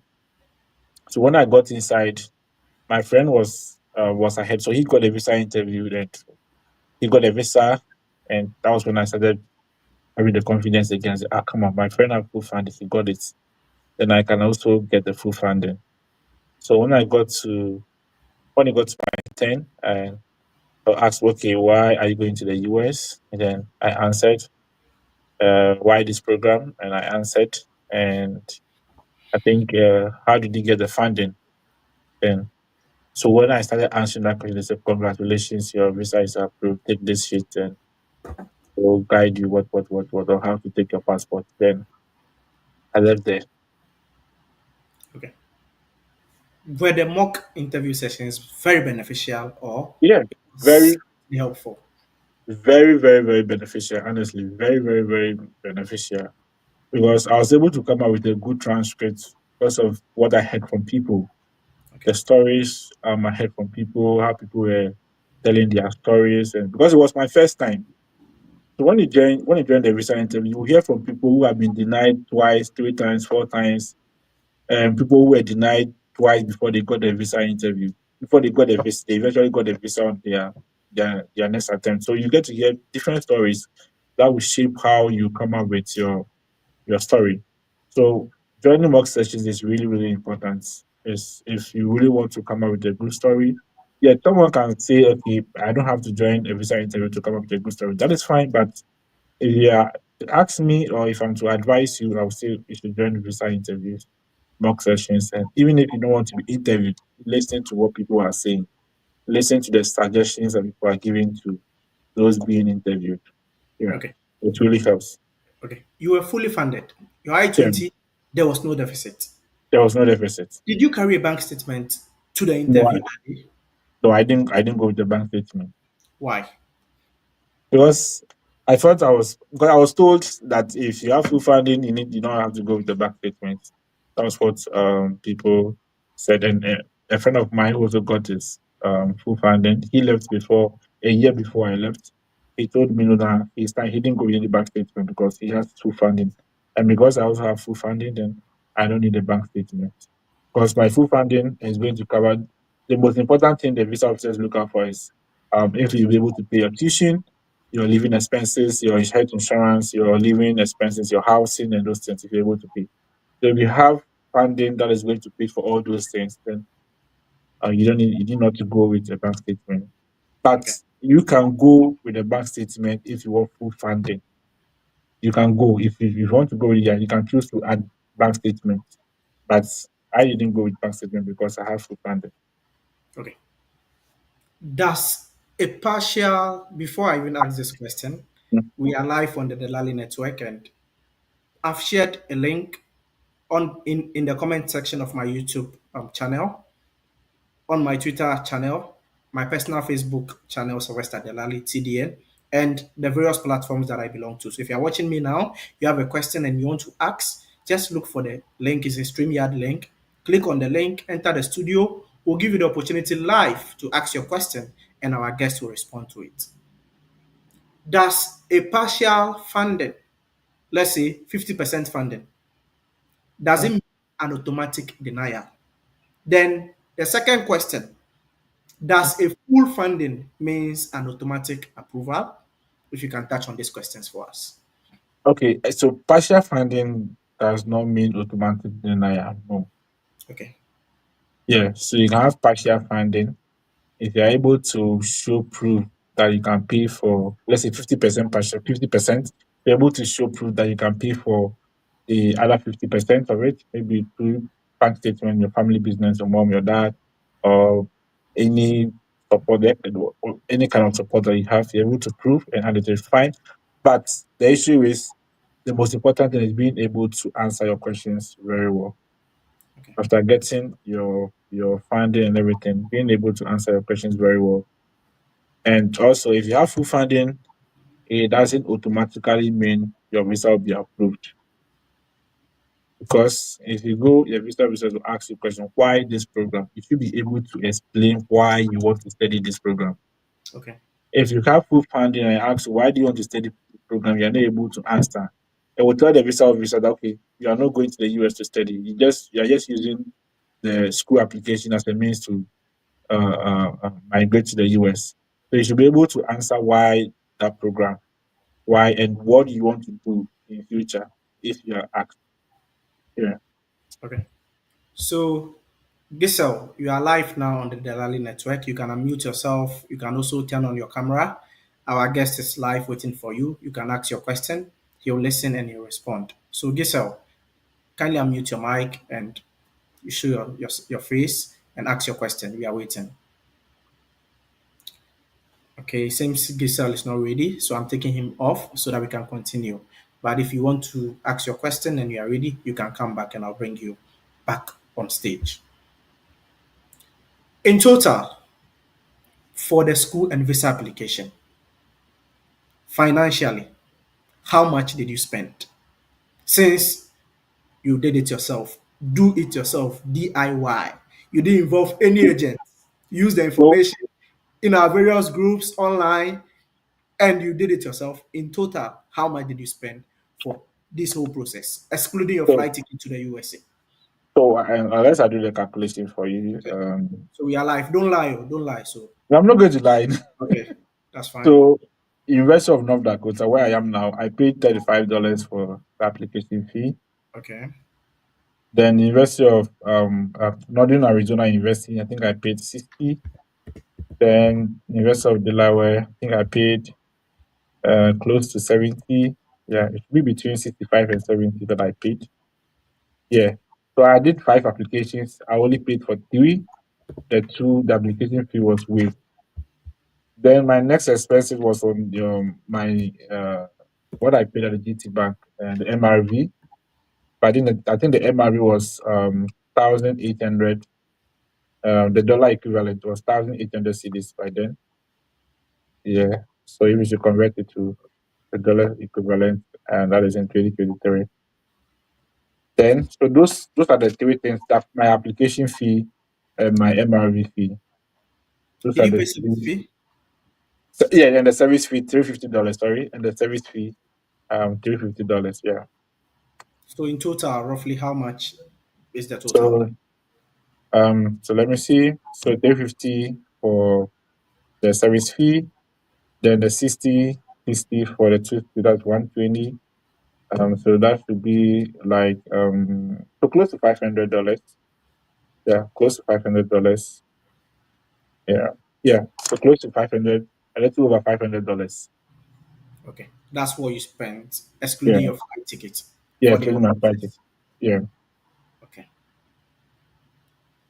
You agree that things have changed as compared to the time you were applying and now, like school Yeah. application fees have increased. Mhm. I think there has been a little adjustment in the MRV and the service fee as well. I'm not too sure, but I think so. That's for the MRV.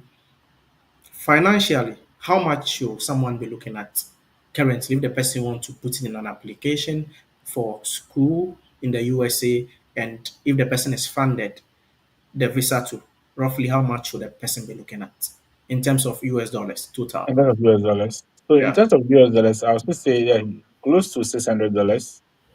Yeah, it should be close to $600. Depending on the number of schools that you want to apply to, and Okay. the kind of schools you have, because the application fees are not the same for the schools. So depending on the number of schools you want to apply to, the kind of schools, because the application fees are different. So if you're budgeting close to $600, yeah, but $350 will be used for your service fee. Then the remaining will be for your MRV and your application fees.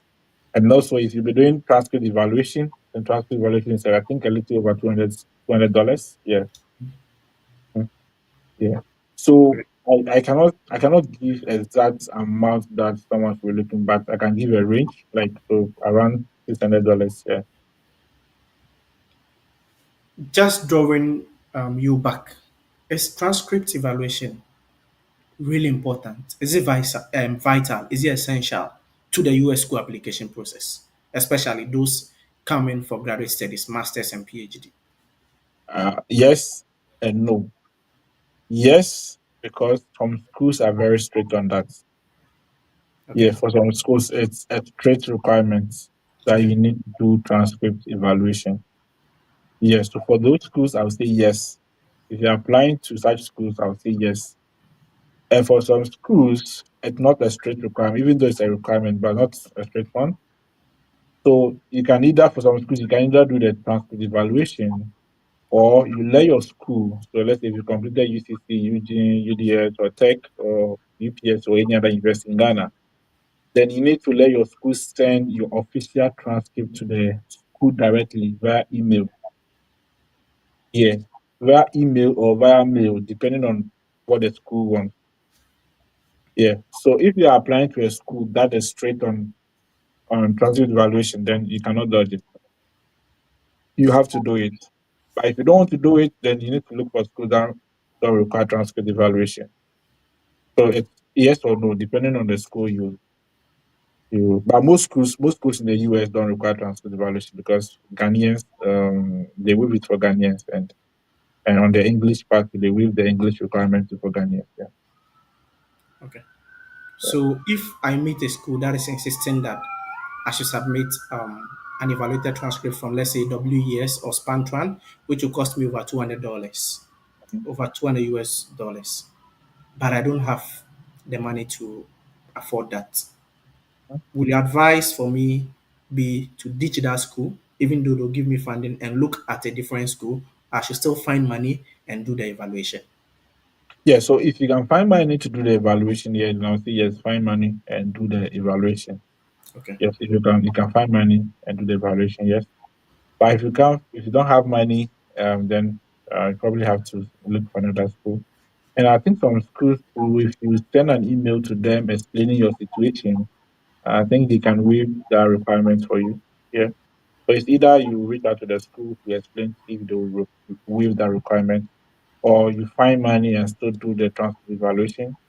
And if still you realize that no, you cannot find money anywhere, then you need to go in for a different school. Okay. So yeah, you are live now on the Delali network. You can show your camera, you can unmute your mic, and you can ask your question. Our guest is listening to you. He'll be ready to assist in providing a response to your question. Oh, she's off again. Okay, let's continue. You've been in USA for over a year now, Mm. but less than 2 years. Yeah, yeah, As an yeah. international student, Mm. was the journey worth it, or you've regretted looking at the coming of Trump? Yeah, I'll say it's worth it. I've not regretted it. It's worth it because if I should look back on what I was getting and then for my salary, the kind of job I was doing, even though I was working in the corporate world, the salary I was getting by then and it wasn't okay, it wasn't enough for me, and yeah. So it was worth it. Because even as a graduate teaching assistant, even as a student, the little stipend that they pay me, I'm able to save some money, or even the money I have now. I can say if I was in Ghana, if I was still in Ghana working, I don't think if Even if I wasn't touching my salary, I don't think I'll be able to save that amount of money that I have now. Yeah. That is not to say I have a lot of money though, but Oh, but yeah, why are you adding that? You know, from Manitoba to Dakota is just 2 hours drive, and I'll come yeah, and ask you for money. So you're just trying to say that so that I'll not come and ask you. I'll not drive there and come and ask you. Okay, no problem. I'm still waiting for you to come and visit since you promised. yeah. I wanted to, you know, have the Canadian visiting visa now. I was given, I think, up to 2031. Yeah, Okay. Up to the the expiry visiting. of your passport.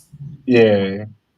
yeah. I wanted to come, but you know, because of Opana, I don't want to come and you'll be like, you know, because of this Canada, their tariffs and stuff. So I don't want to come and you'll Okay. be like, hey, you cannot come back here. Okay. So But I'll find time and you come. just mentioned the changes in the democratic system in the Mm. USA. And we are seeing a whole lot of some international students even getting their visas revoked and their Yeah. service Mm-hmm. records terminated just for like some small violations, like let's say a Protest. parking ticket offense, a protest, Yeah. which wasn't a thing of the past. Is it still worth it for people to come to USA? Looking at the wind that is blowing now, is it worth it for international students to still say they want to come to the US and pursue their studies there? Yeah, I would say yes, it's still worth it. As far as they've not cancelled, there's no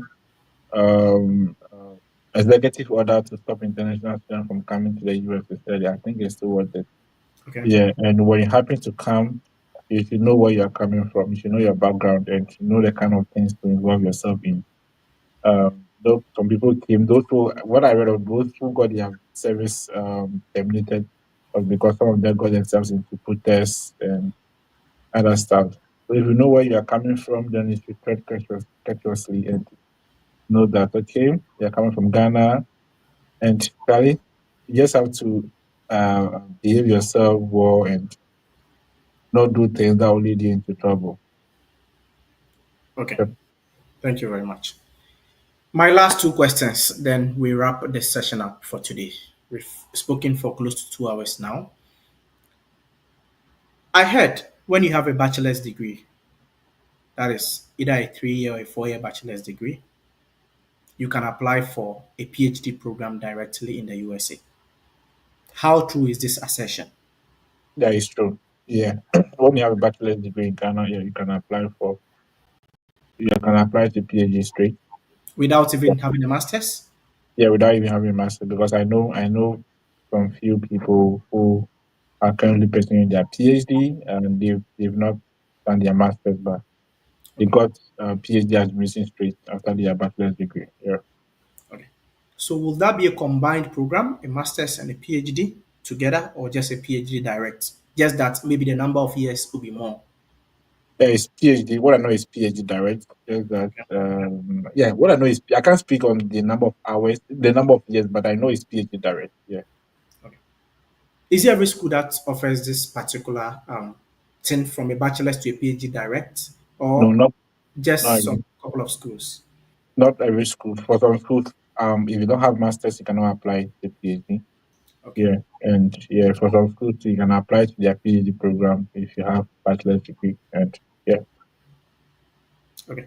Finally, what is your overall advice to someone who like has a blank mind, is fresh to this whole thing, it's confusing, it's overwhelming, financially draining, but the person still doesn't want to give up. The person wants to start this process, but the person is confused.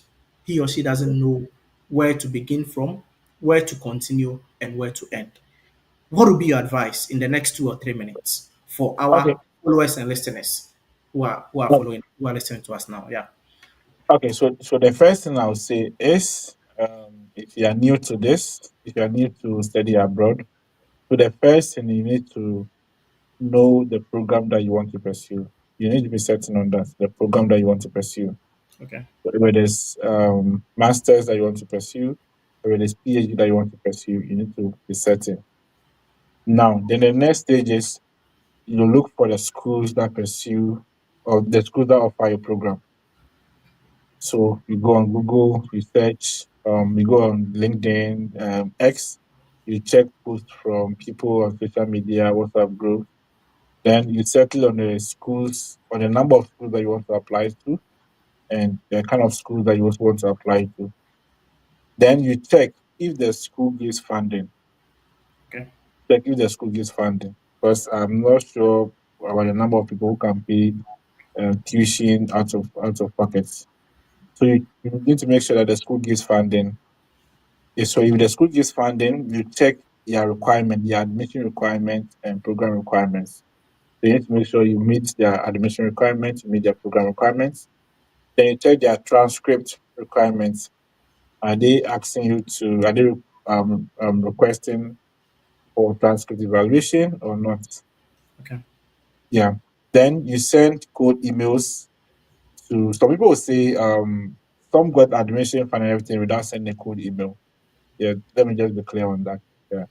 So you can send a code email asking about the program, asking about funding. So if it's a research, sending a professor email to talk about your research interests, what you can bring on board and stuff like that. And you also need to join info sessions to learn more. And one thing is, no one will do it for you. You have Okay. to do it yourself. Yeah. And you ask questions. You're not clear on anything, you ask questions. You ask people questions, and we are there to help you. Yeah. And the last thing is, don't give up. Yeah. If you really want to go, don't give up. Yeah. Don't give up. That is very, very powerful. And I hope we've heard all that our guest speaker has for us today. It has been a very insightful discussion for close to 2 hours. And I believed over the 100 people who have joined have learned a thing or two from you. And they will still be reaching out on various platforms so that you can still guide them or give them the knowledge and whatever skills they need to succeed in the study abroad process. Also, before I sign out, please do not forget to subscribe and do not forget to join my various pages on Twitter, on Facebook, and don't forget to recommend the Lali Network channel to anyone who is interested in studying abroad. We bring this to you almost every weekend. We bring to you people who have been successful in this journey to come and share their experiences. That is what we promise, and that is what we are doing. Within the week, I'm bringing to you another insightful discussion about a good friend of mine who moved from Ghana to the USA as a teacher. He was a teacher back in Ghana, so he didn't even go to the USA as a student. He went to the US as a teacher and he's being paid very well there. I'm bringing him on board this coming week, but it will be before the weekend. Just stay alert and look out for the post on my various platforms for the date and the time for this particular session. Take care, see you, and bye bye.